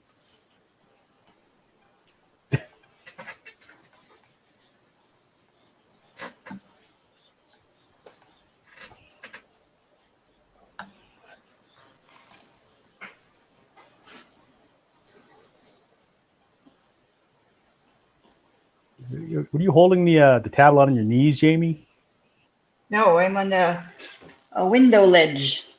Oh, okay. So Oh, Because it's like all dark. I could just see the thing floating around. I thought you were like balancing on your knees or something. I am standing up just so I could get signal. oh! I thought you were outside. Outside. I am outside. Like, see? Oh wait, I'm outside like the apartment No. on the stairwell. Oh. Oh. Okay. Okay. You can see outside. Oh wait, no, you can see me because it's super dark. Anyway, Yeah. Your neighbors don't mind. I hope they don't. I hope they don't hear me. So where do you live? Me? Yeah. Oh wait, who are you talking to? Darren You. sent the link. Read this while waiting for the Black Widow movie. It's an Amazon link. Can you tell me what it is, Darren? I can't really check the links right now. Where we're asked. You're checking the links. Yeah. So where do you live? Who's asking? Jamie. Yeah, me, Ron. Oh, Ron. Okay. I'm in Washington. I'm in Sammamish, Washington. Oh, okay. Okay. I used to live in Hawaii, though. That's why I know these guys. Ah. I lived in Hawaii for 1 year. And look at All all it the takes. people. Now you can't get rid of us. Yeah. Yeah. Thank God. Yeah, like the Olive Garden. When you hear your family. Oh, Hannah. No, the reason I ask because my brother lives in Clyde Hill, and my first 2 years I went to the University of Washington. Ooh, where's Quiet Hill? I think it's north of you. If I remember where Sammamish is, it's a little north of you. It's by close to Bellevue, I think. Oh, okay. Bellevue. That's Yeah. near Seattle, I think. Yeah. Because Hey, Sammamish is south, right? Sammamish is south. Yeah. Yeah. So you're close to Snoqualmie then? Yes. Okay.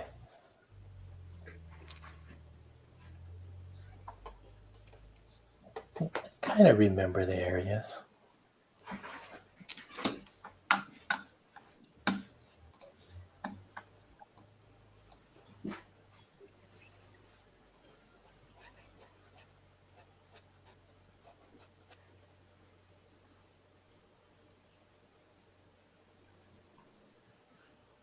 So it's not really a superhero movie, Michael, but what I'm waiting for right now is the Netflix Sandman series. It's not a Netflix movie, what? but the Netflix Sandman. Neil Gaiman. Oh, Sandman. Yeah, Sandman. Yeah, Sandman. Oh. That's what I'm waiting for. The casting on that. Who have you heard anything about that? I have not. I only heard about the radio drama. Yeah, I And when posted is the radio. so when's that supposed to come out? The radio drama? Oh, the Netflix. Or the Sandman. Netflix. Yeah. Well, they said they started filming this year, but shucks, I don't know. I mean, Okay, how screwy things, how wild things are right now. probably next year then. I mean, if Neil Gaiman is on board, then I got high hopes for that. I mean, look at Good Omens. I haven't watched Good Omens. How was it? That was good. It was pretty funny. It was super funny. I liked it better than the book, to be honest. The casting on it was really good too. Yep. Yeah. The casting was amazing. Sheen and Tennant. Oh, yes. Good combo. Good. Very good. Who tried reading the book? Good Omens. I read the book a long time ago. Yeah. I didn't find it funny. I don't know. It's like, I know British humor is supposed to be like weird, but it wasn't funny, like reading it. Like imagine reading Monty Python and the Holy Grail. I don't think it's gonna be as funny as watching it. Mm-hmm. I mean, British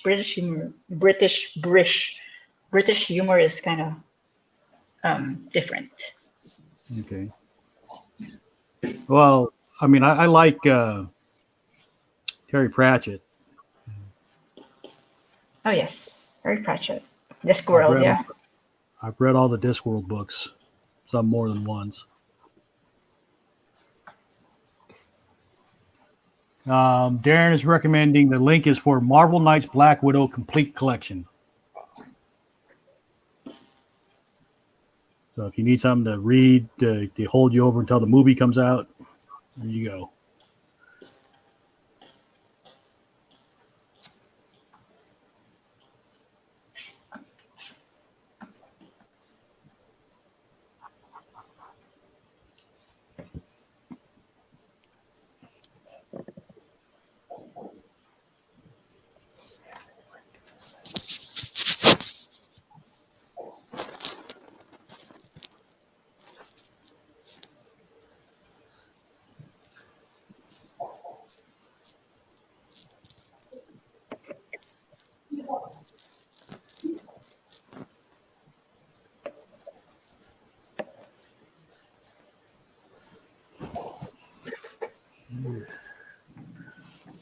Yeah, not really feeling it. Not really feeling it.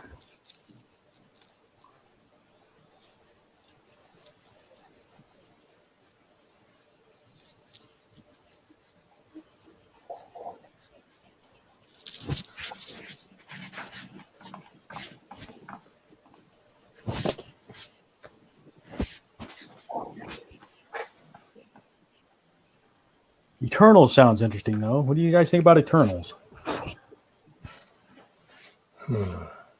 Or what about Shang-Chi? Any kung fu heads? I really liked Shang-Chi when I was a kid, the comic.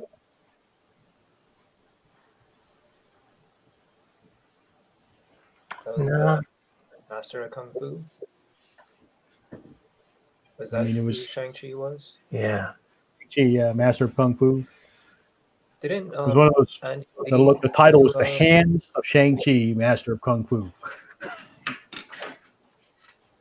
Didn't Andy Lee do a cover and some interiors for one of those? Well, he could have. I mean, he worked for Marvel, so definitely a possibility.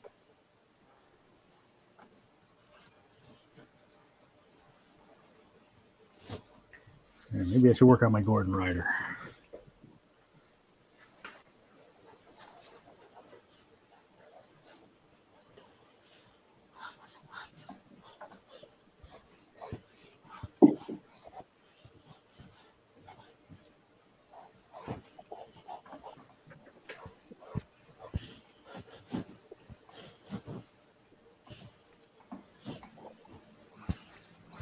You know something? The last movie I believe I've ever seen in theaters was probably Coco. It was probably what? Coco, the Pixar movie. And that was Coco. because my friend suggested it. Otherwise, I probably wouldn't have seen it in theaters. Okay. I haven't really been much of a theater person lately. I mean, before the whole COVID thing. I like going to the movies. Well, I like going to the movies. It's just there's not really a lot of movies in theaters I feel like seeing.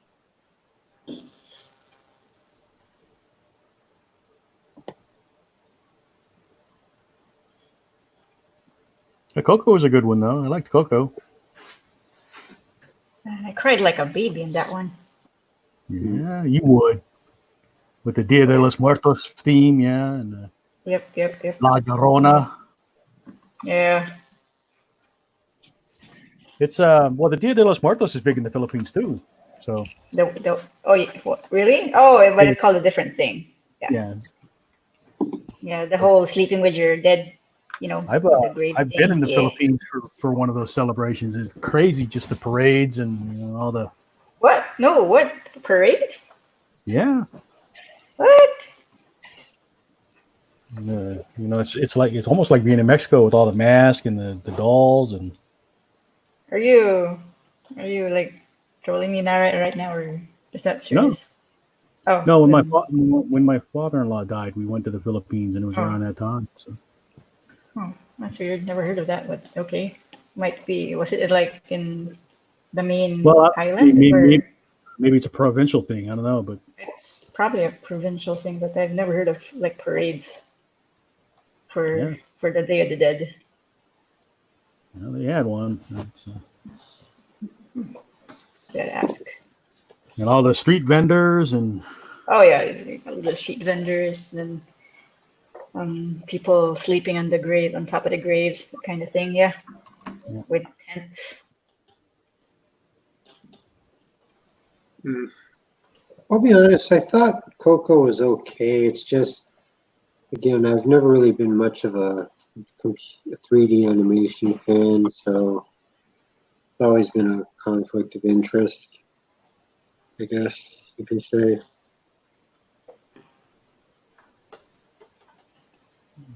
Did you guys see Book of Life? I saw Book of Life. I think I like Coco better, but Book I of like Life is Coco good. better. Yeah. Oh, sorry, Michael. Go. I went. Yeah, I have like people telling me. I mean, I heard people saying, "Oh, Coco ripped off Book of Life," but then you watch both of them, and Coco had a much better story. You know what I'm saying? Book of Life made no sense to me. The visuals were amazing, but it pretty much kind of didn't make like a deep plot to me. Was Book of Life DreamWorks? Blue Sky? Blue Sky, I think. Same studio that made Rio.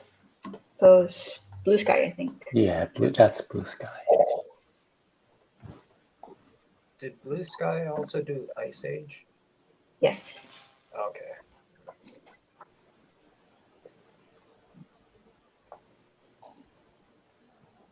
So they're coming out with Book of Life 2, I think, at some point. Because they released a trailer, the poster, teaser poster.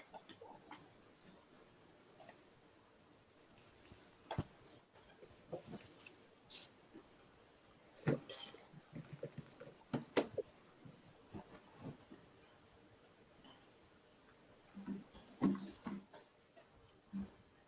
See, Gordon Ryder's just wearing like slacks, right? He doesn't have tucked in boots or anything.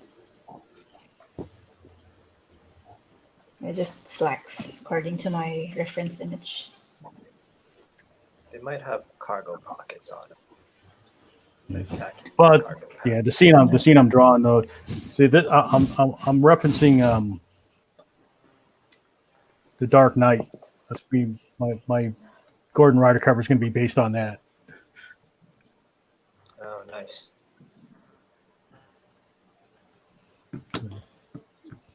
Is this the thing you're submitting for the 15th? Well, this is the idea. I don't know if I'm gonna make. I don't know if this will be the final drawing or not, but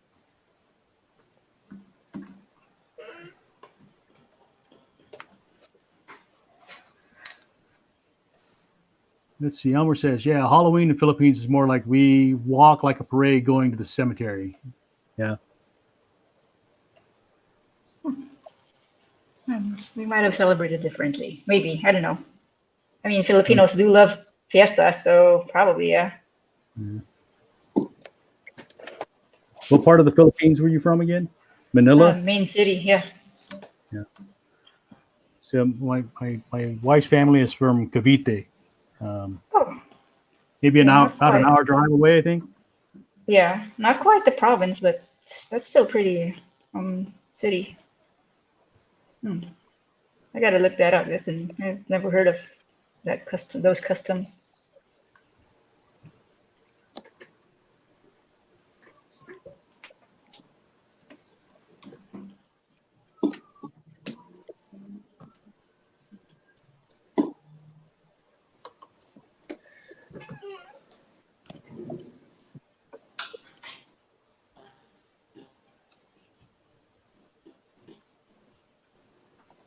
Okay.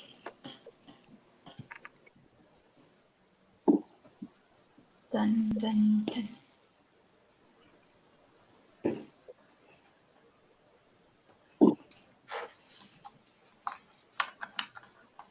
Cavite. Elmer's from Cavite too. Huh? Bukana na to be more specific, if that helps. Bukana na Cavite.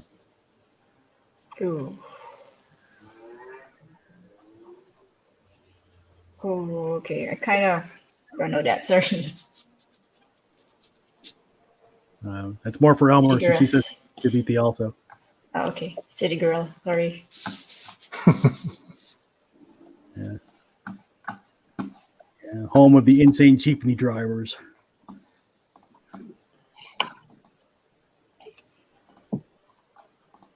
You still have family over there right now? Or no?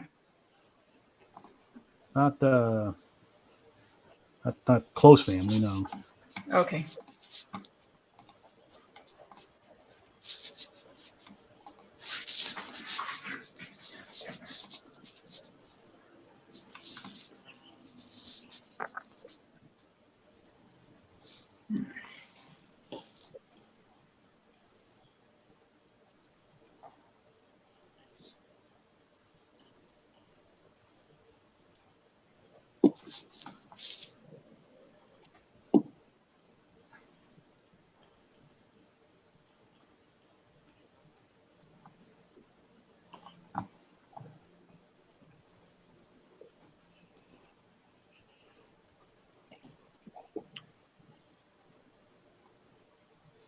Gentrias Cavite, that's where Elmer is from. Oh, okay. Gentrias. Oh, Elmer is from Gentrias. All right. Yeah, now that one I know.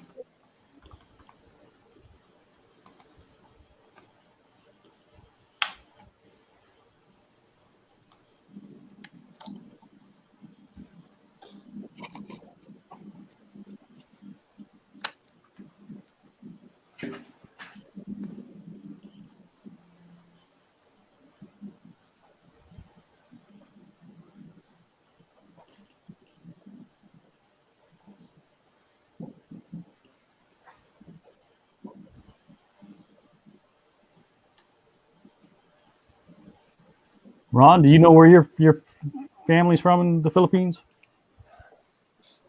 I think they said Manila. So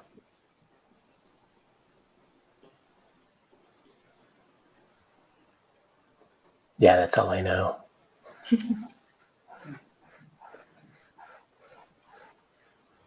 I don't have any family from the Philippines. I'm sorry, what was that, Donovan? I don't have any family from the Philippines. You want a family in the Philippines? No, I don't. Okay. Like you say, we can mail order some. Yeah. I got a friend. She You got likes a- white dudes, so That's Listen, listen, okay. she's an artist. You want her Instagram? listen to Jamie pimping out her friends.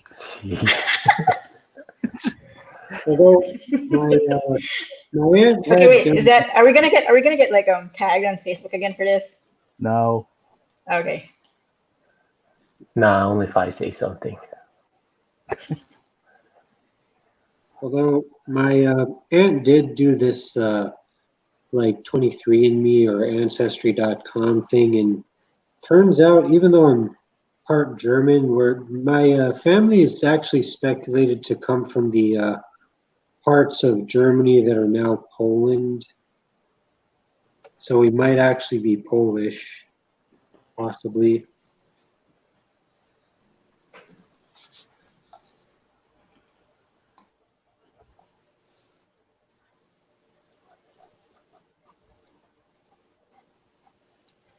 But yeah, my ancestry background is German, Irish, Portuguese.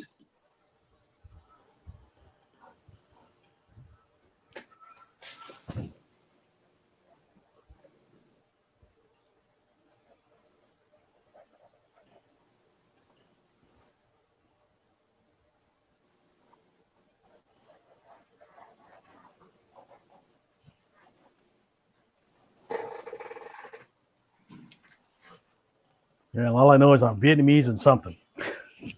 Hmm. But you were born in Vietnam, right, I Michael? was born in Vietnam. Yep. Okay. Gotcha.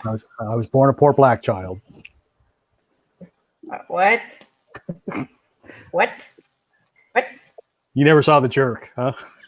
The what? The Jerk. Steve Martin's The Jerk. Sorry, no. Oh no. I was born a poor black child. I cannot relate. So I'm my age again. Ron, do you remember The Jerk?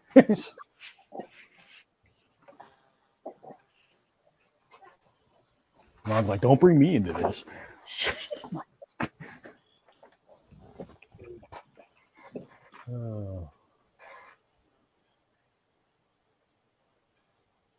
I missed a question from Elmer. Anyone saw Neza? It's a Chinese movie. It's pretty good. It's Nezha. Neza. Anybody seen that? I have never heard of that. Sorry. No. Niza. I've never heard of it either, Elmer. I'm sorry.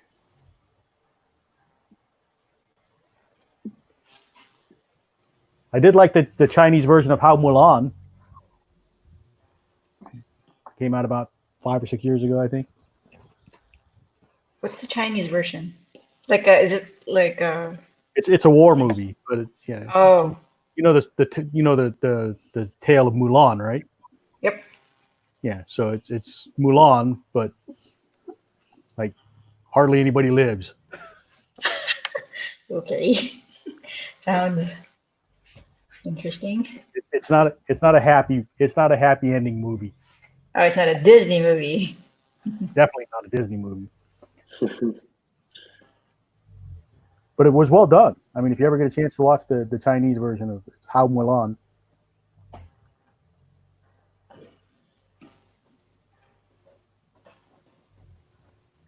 Chinese subtitles. Well, I watch it with English subtitles. I can't read Chinese. Oh, sorry. Sorry. Chinese language, English subtitles. What the heck? Yes. Right. Sorry. Yeah. No. I'm a even though I was born in Vietnam, I'm a fairly typical American. I speak one language and read English and yeah. Oh, it's an animated movie. He's really good 3D animation, and they're gonna make a part 2 according to Elmer. Cool. See if I can wander around and see. Looking what Jamie's doing. That doesn't look like Gordon Ryder. Oh, I finished. I mean, I typically work on multiple artworks at the same time, so I just lay out foundations for maybe 3 artworks. So I've done the rough sketch for that one. All right. Starting another one. So this is another mermaid, of course. All right. Babu, can we see where you're at?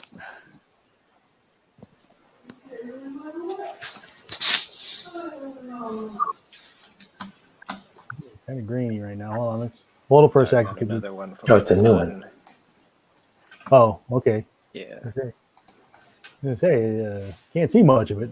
All right. Donovan, you got anything to Missing his show? arms and legs. That's my son. Ooh, look how cute he is. Oh, Look at that so guy. cute. Oh, I guess a new character, but it's actually a character I had in mind for a while. It's supposed to be like the best friend or close friend of my main character. It's still in the process of sketching her out, but if you can see it. It looks like an old Jenny.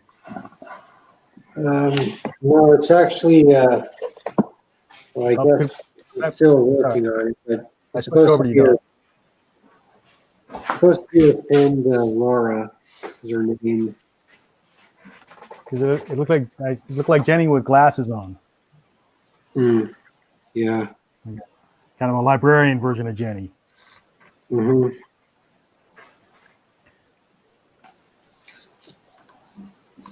Elmer, on the Zhao Wei, is that in the Mulan live action or is that in the animated movie you were talking about?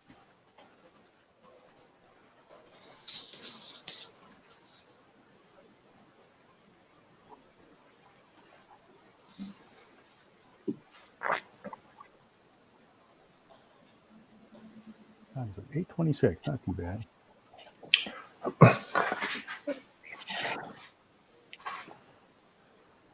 okay. My battery is like super low. So if I suddenly drop out, it means my phone died. Okay. You gotta keep a charger with you. Yeah, but there's no plug outside. There's no outlet here. Battery pack. Ooh, fancy. I don't have one of those. Or just run an extension all the way down there. Yeah, there you go. I'll Can't do I'll that. connect 'cause then tree. the kids can follow the cord. Where's Tree mom? extensions. Follow the I know where's cord. mom. Follow the cord. It's a scavenger hunt, kids.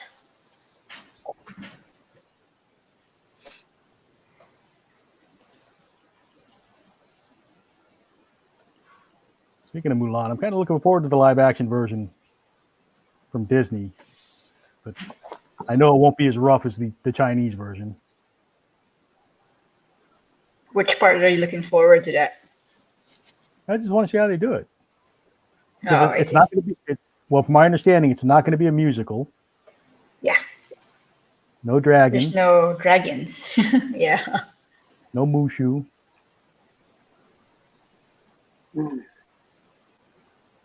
So I'm looking for a somewhat more serious take, but not a gravely more serious take. All right.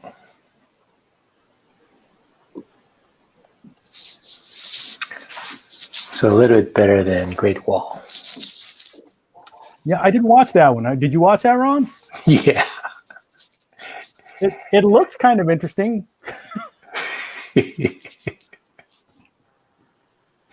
Wasn't it like a zombie movie? And Yeah, and honestly, the two only white guys in there, that kind of, I felt it. What were they doing there? That's why. Other than, star power. yeah, I get it. That was the one with Matt Damon, right? Yeah, that's the one. They were like rappelling down the wall and fighting off the horde. Yeah. Well, it's kind of cool. I remember the trailers. That's why I said it looks kind of interesting, but it also looks kind of ridiculous. So.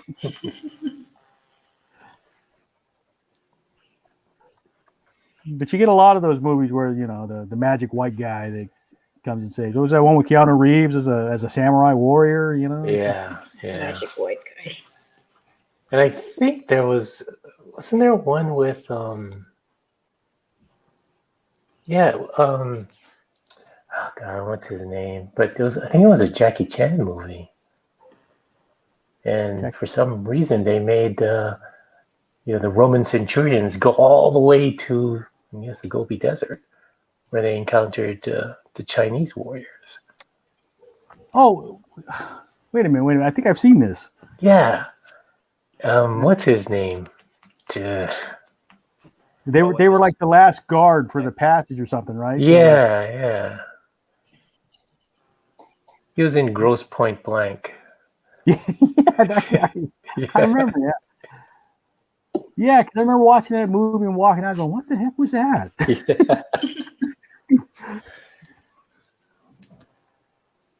Yeah, him.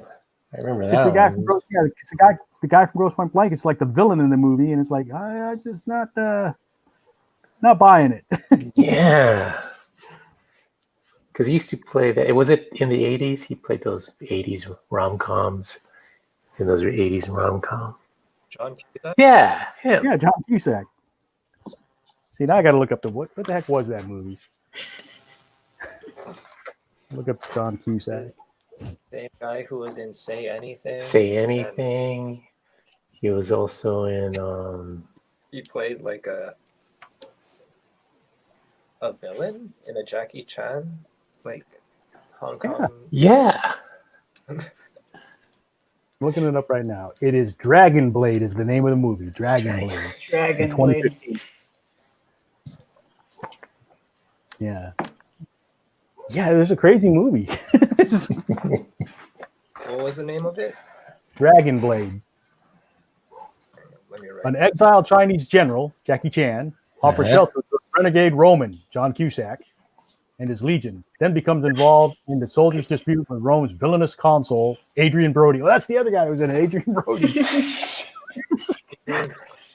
Wait, is this comedy or is it like a real, it's a serious action flick?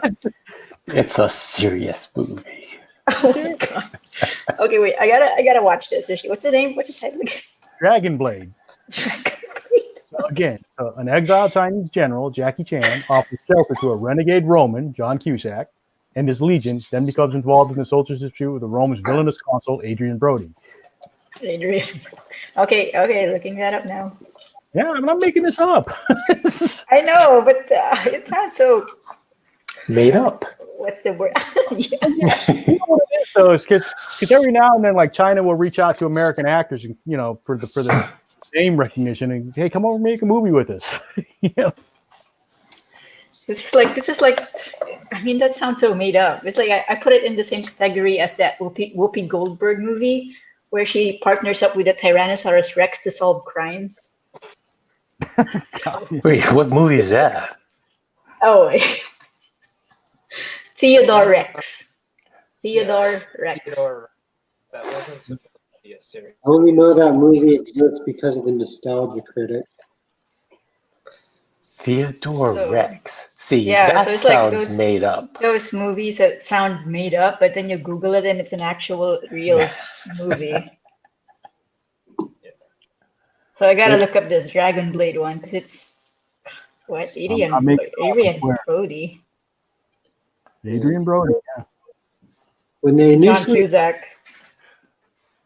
said they'd do a movie with a live action remake of Beauty and the Beast with Emma Watson as the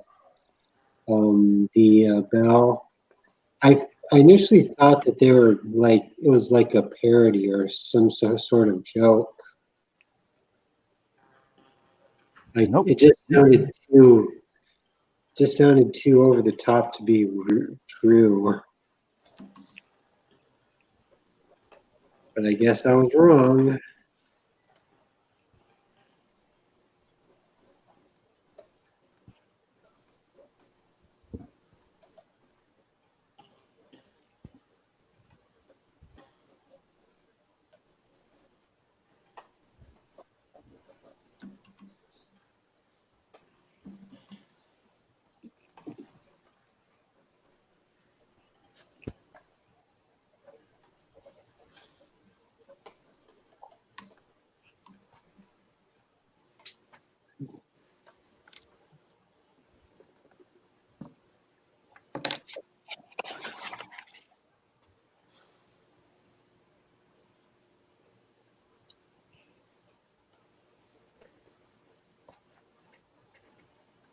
Dragon Blade.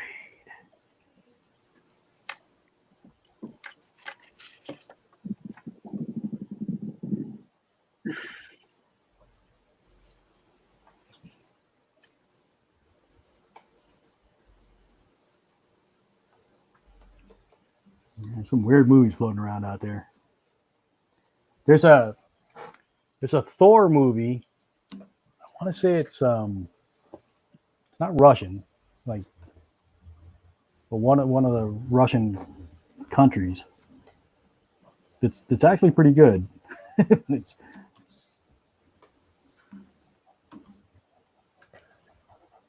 Is it Norwegian? no, it's not Norwegian. I want to say it's called. I think it's Ragnarok also, but it's, Is it the something effects you are can kind of great. But find on Netflix? yeah, I sometimes I wander around and just look for weird stuff. I'll watch foreign movies. Isn't that the best though? When you can just look around and you find like a little hidden gem like that.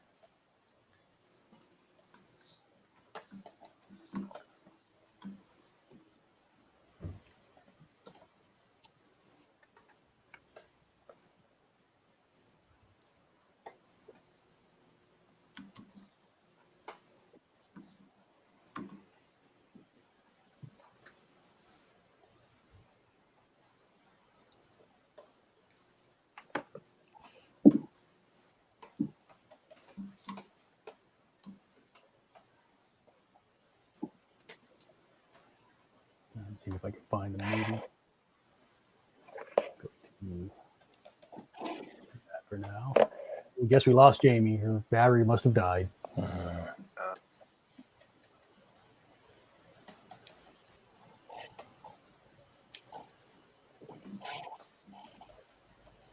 Murphy's what? Murphy, hop in. Murphy.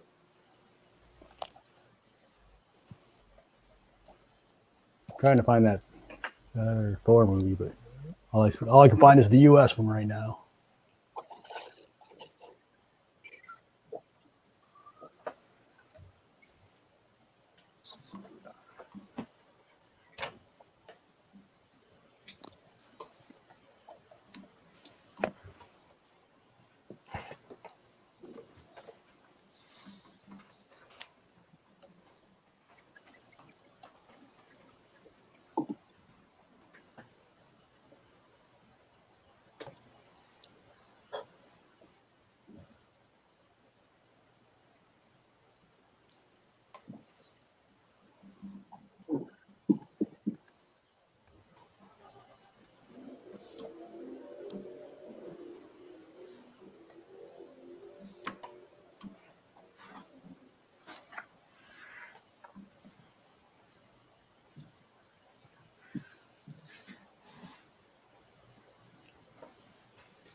In California, right?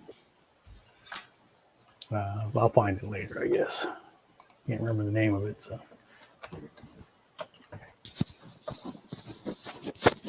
Keanu Reeves made a kung fu movie called Man of Tai Chi. That's from Elmer. And he says Mushu might be in the live action Mulan because they had a pop Funko of Mushu for the live action. A Funko Pop.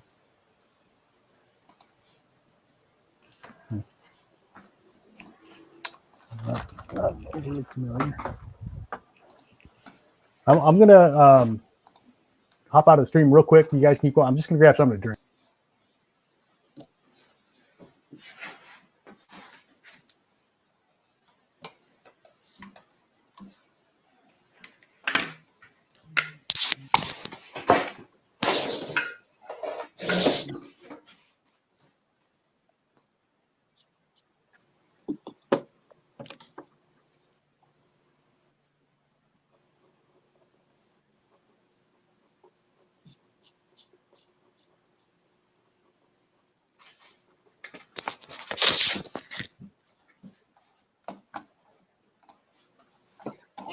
There was an old Jet Li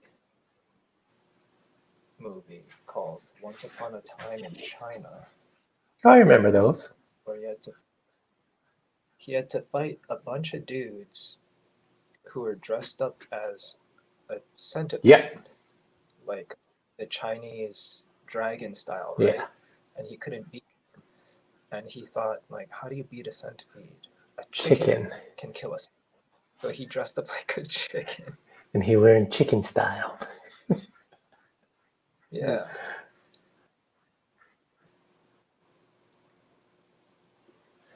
Yeah, that was awesome. Yes.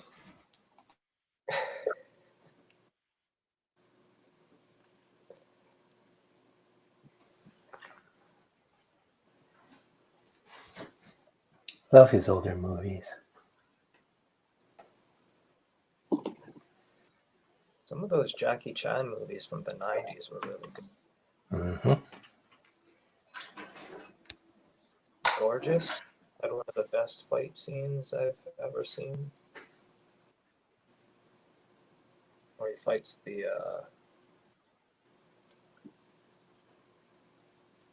what's that white dude's name? What I miss? The short guy, right? The short. Yeah. Yeah. The fight scene was sped up. Oh, it But, was. The technique that when they were just doing pure boxing, Yeah. like really good. It was like really well done. But yeah, the thing that kind of like threw me off when I watched it again, it was like I didn't realize like how sped up it was when I watched it the first time.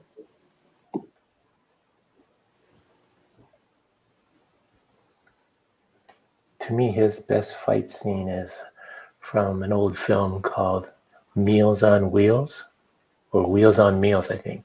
One of those. But he fights, at that time, karate champion Benny the Jet Urquidez, or is he a kickboxing champ? But that fight scene with him and Jackie Chan is, to me, was one of the best. I think that one might be on Amazon Prime. I think it calls Wheels on Meals. I think that's one. Yeah. Yeah, it's one of the earlier Jackie Chan. Yeah. To me, that was one of his best fight scenes. That fight scene in the castle. His scenes, the way he shoots his fight scenes is really good because there's not a lot of cutting back and forth. Mm-hmm. So you can actually see them performing like the martial arts.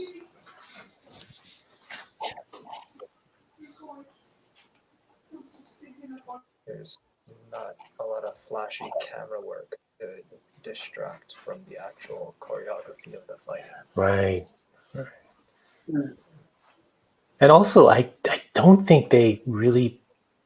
I think they pull their punches a bit, but to get that realism, I thought I saw a documentary where they said they actually will hit you. Oh, they will hit you. Yeah, to just show that realism. So what I found out later was that in that fight scene with Benny the Jet Urquidez, he was wearing a flak jacket because Jackie was actually hitting him. And he was hitting Jackie, but then, just for realism, he wouldn't wear any protective gear. And Jackie tortured his body over the years. Yeah, pretty much. He's infamous for doing hundreds of takes to just get the same, like, get it down perfectly in fight scene. He'll do it over and over again. There's that one movie, was it Rumble in the Bronx, was it, I think? Yeah. Where he does that, he like jumps onto a hovercraft or something. Yeah. And he's got a broken foot. You seen that in the outtakes? Yeah. He's got like a sock painted look that looked like his shoe. Yeah. Flipped it over his cast. Yeah. He finished the movie with a broken foot. Yeah. Rumble in the Bronx was the one where he jumped from a rooftop to the balcony on the building next to him, too, right? Yeah. Well, I think he's done that in several, hasn't he? He's done so many crazy stunts that like, he probably has done it before. But I think Rumble in the Bronx was the first time I've seen him do it. So that's always like a Yeah, the stunt industry in China is just bonkers. Well, Jackie Chan even said that no insurance company will insure him. yeah. Of course, there's the famous ladder fight scene in, was it Mr. Nice Guy? Or First Strike, where he fights with the ladder. Oh yeah, he's like ducking in through the rungs.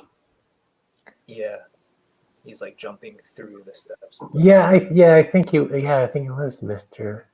Nice Guy. He was dressed like a bumblebee. He had that yellow and black jumpsuit thing on.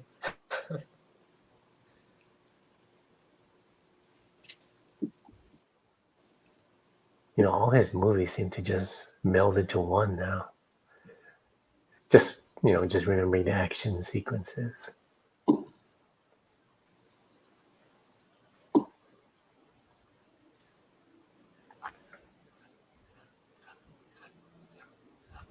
He's been around for quite a while. Yeah, he has. Like he was around since Bruce Lee. Like he was like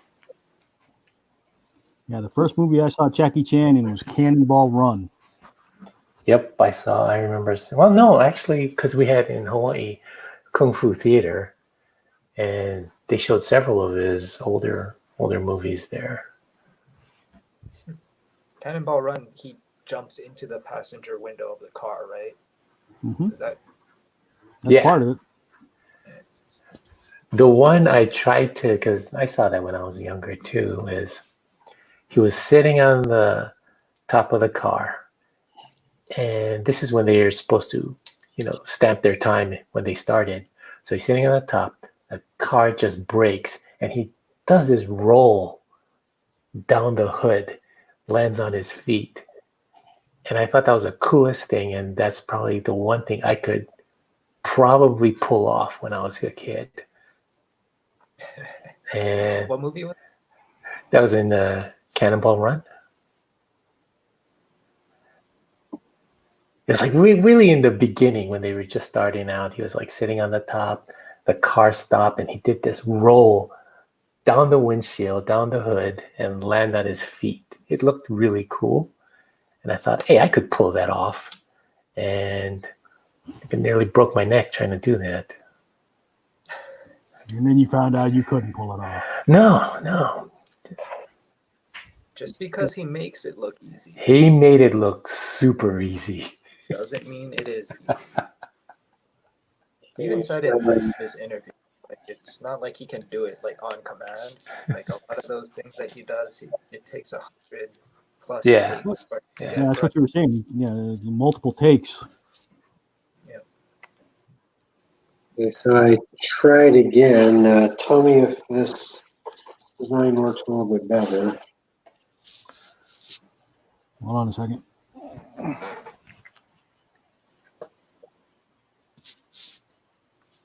Like that. Okay, what happened to him? There we go. Come on.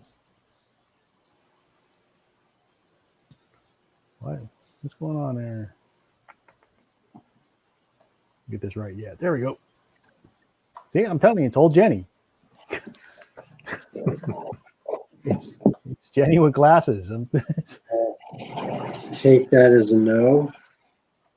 Well, it's because all of your kind of women kind of look like Jenny. So I'm being a little facetious, of course. Maybe a different hairstyle. What's that? Maybe a different hairstyle to make her a little different. Maybe. Yeah, it might help.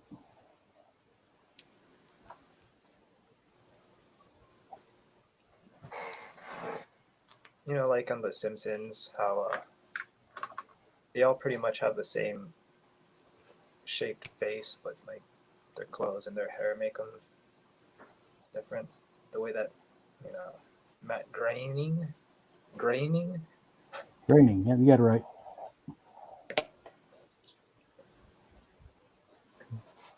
It's weird. His name rhymes with raining, so that's how you remember.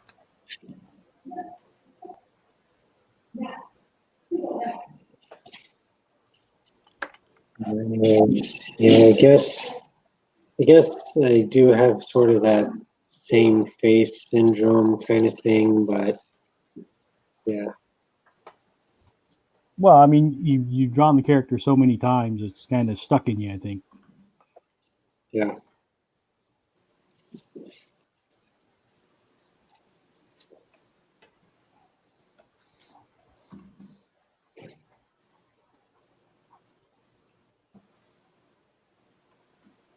Tricky part is trying to make a character look distinct but still look a little appealing.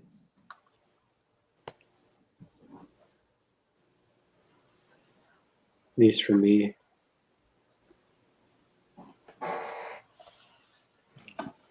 it's always kind of suggesting a different hairstyle. Hmm. Well, for this hairstyle, I tried to go with more like smoother lines, like less like ruffles and stuff like that. Just more like a smoother flowing type of hairstyle.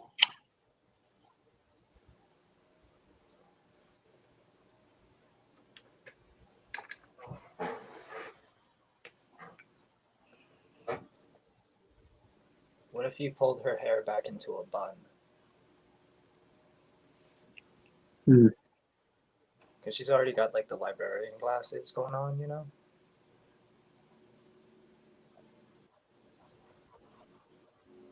Would that Yeah, work? maybe.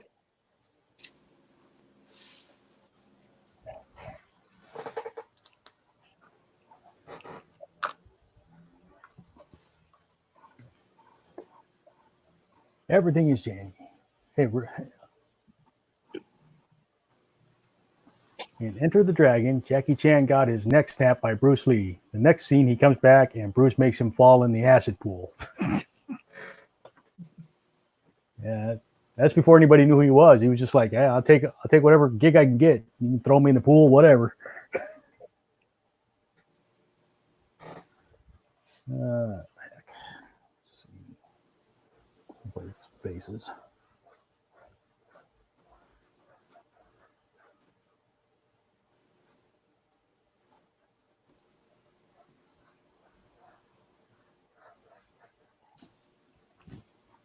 Oh, shoot.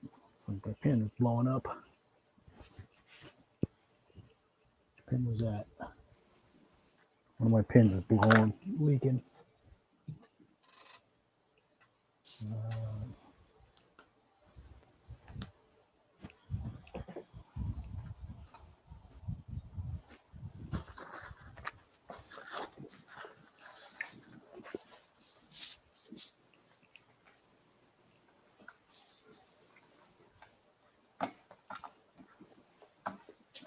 There it is. Look at that. What happened to that pen? There you go. Yeah.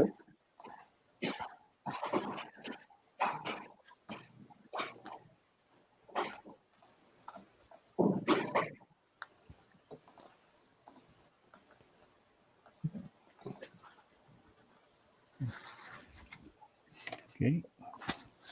All over my fingers now.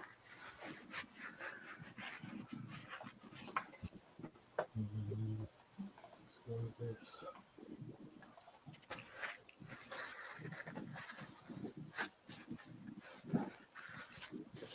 So who is your guys' favorite kung fu action star, like Bruce Lee, Jackie Chan, Jet Li, Steven Seagal. Donnie Yen. No. Steve. I was going to say Chris Sammo Farley. Hung. Oh, I like Sammo too. Yeah, Sammo. that's a good one. Yeah. Because he looked like me.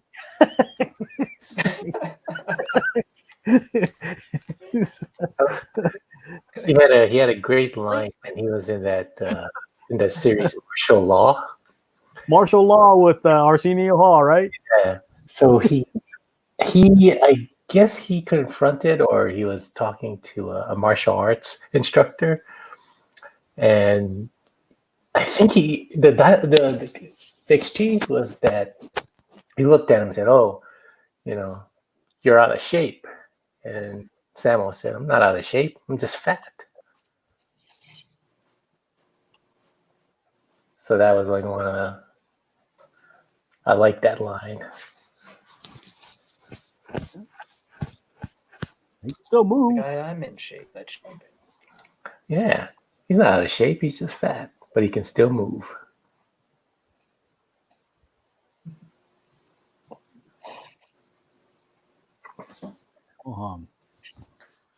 And I think Donnie Yen. Oh, there's another one. Donnie Yen.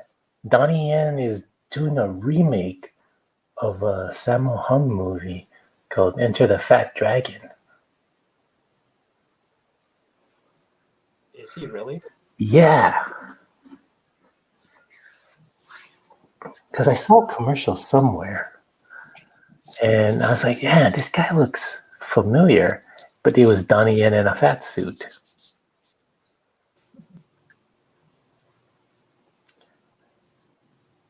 But of course, when Samuel did it, he didn't need a fat suit. Ip Man 4 is coming out soon, right? Why?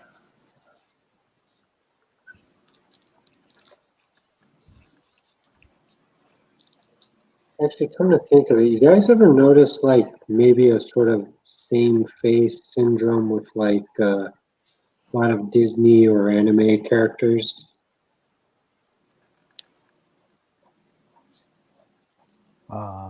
Yes. Mhm. It shows up in a lot of different. Well, I mean, even if you look across movies, you look at the main character from Ratatouille, you look at the main character from the movie that just came out, Onward, and you look at the main character from Cloudy with a Chance of Meatballs, and they all have very similar facial structures. Well, Cloudy with a Chance of Meatballs wasn't Disney or Pixar, so. I didn't say it was. I'm just saying, even across movies, you'll see that. Because a lot of these kids coming off of the different schools, they have their own style. Like Steven Universe. Well, the Cal Arts students have that style. So when they do all these different projects, it has that look. Mm.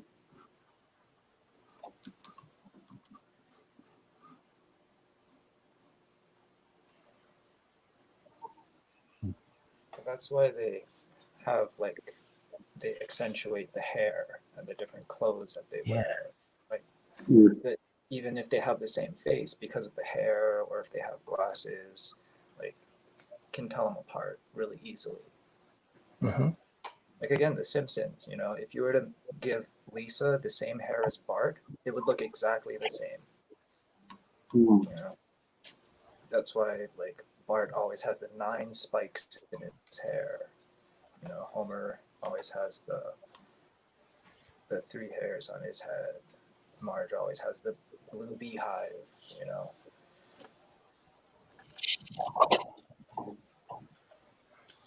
And that's what character designers do. They have this. I guess they have certain rules when they're drawing their characters.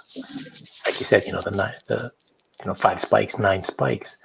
Maybe that's what you should start doing with your character. Just what are the rules to drawing your different characters.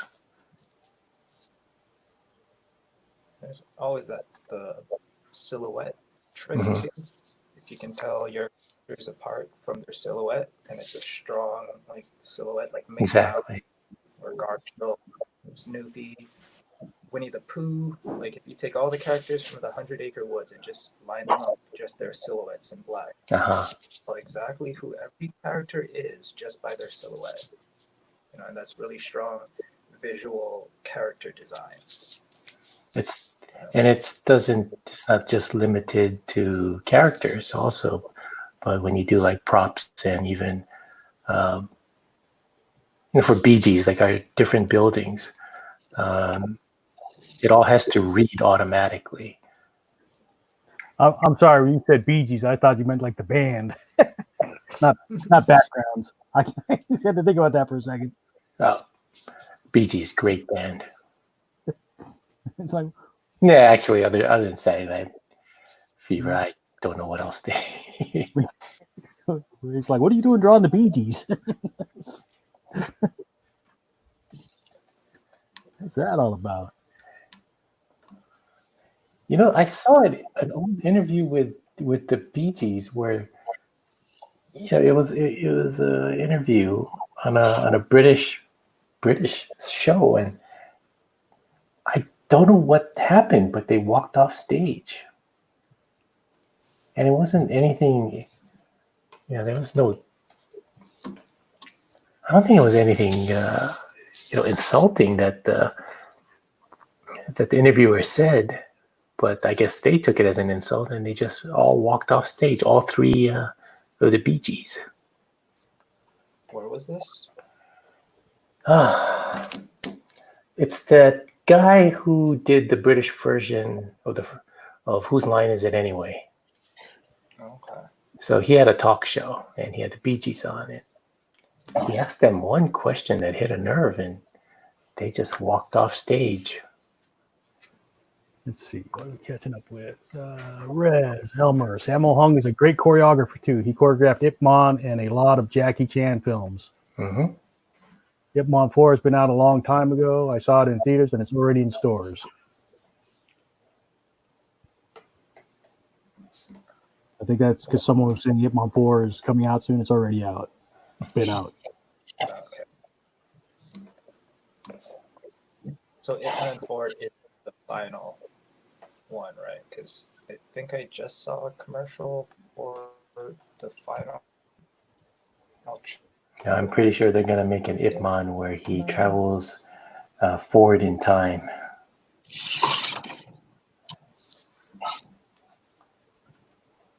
He's going to fight one of the MMA guys or something. Well, he fought Dave Bautista in one of them, didn't he? Maybe. I know he fought Mike Tyson in one of them. Yeah. Yeah. Ip Man 3, I think. I'm waiting for when he fights like who's popular in the WWE now? Yes, When he fights the Rock, waiting for that. That's probably passable.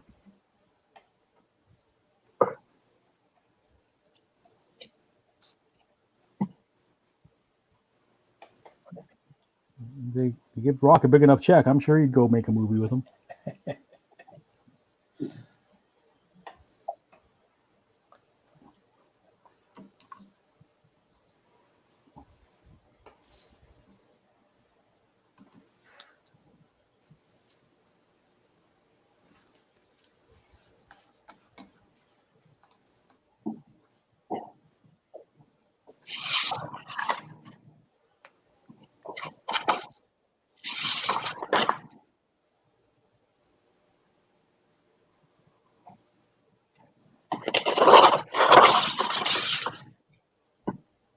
It was pretty entertaining seeing him fight Mike Tyson.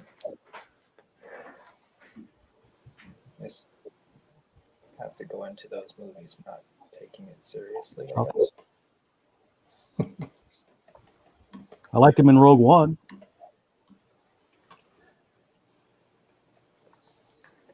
Oh, I forgot he was in Rogue One. Jared Emway. So he wasn't a Jedi, but he was a Force user. He was force sensitive. Oh. Oh, you're so force sensitive. Hey, that's what the ladies like, right?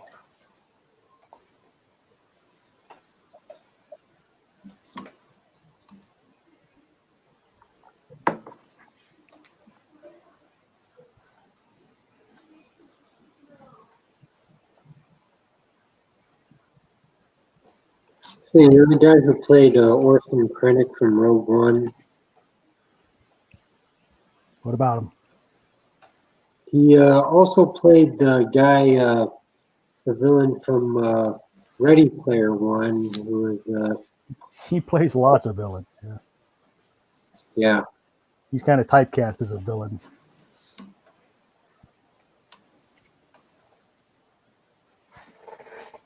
Who is? It's what the heck is his name? He was also a Skrull. That's right. He was also a scroll. He's really good at those roles. Yeah, it's a shame that he has to play a good character actor. Shame he has to play a villain all the time. Ben Mendelsohn. That's his name.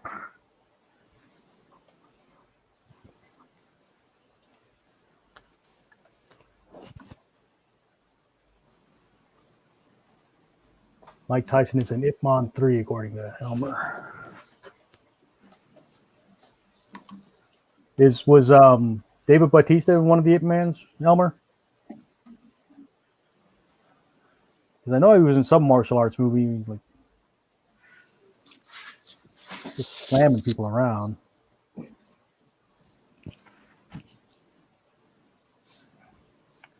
Wasn't he one where he was all bronze? Yeah, that's what I'm thinking of. What movie was that? And who's that actor that played Gladiator? He was in there also, I think. Also, Yeah. what movie was this? I don't know. What was it about?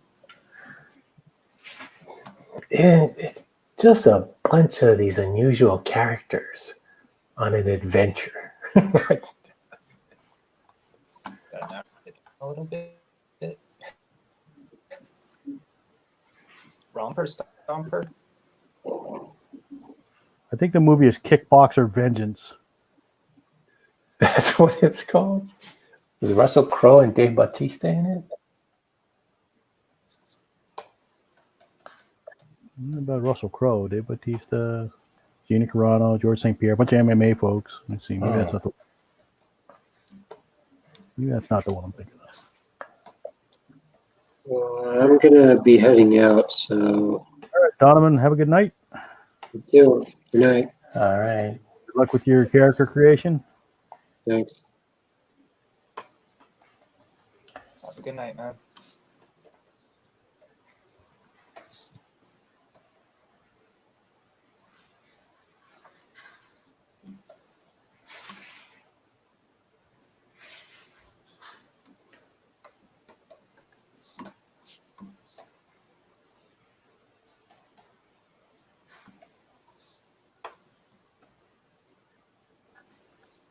Okay, wait. It's a RZA movie. Okay, hold on. I'm getting closer. I just got to find the name.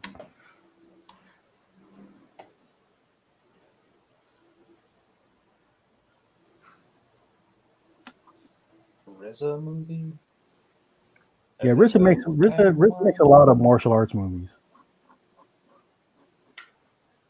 He's like a fan. The Man with the Iron Fist. Ah.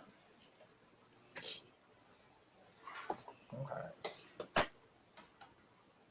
That one was pretty recent, though, right? 2012, Like early yeah. 2000s? You see that? 2012. Yeah, that's the one. Wait, Bautista was in that one? Yeah, he's this golden guy.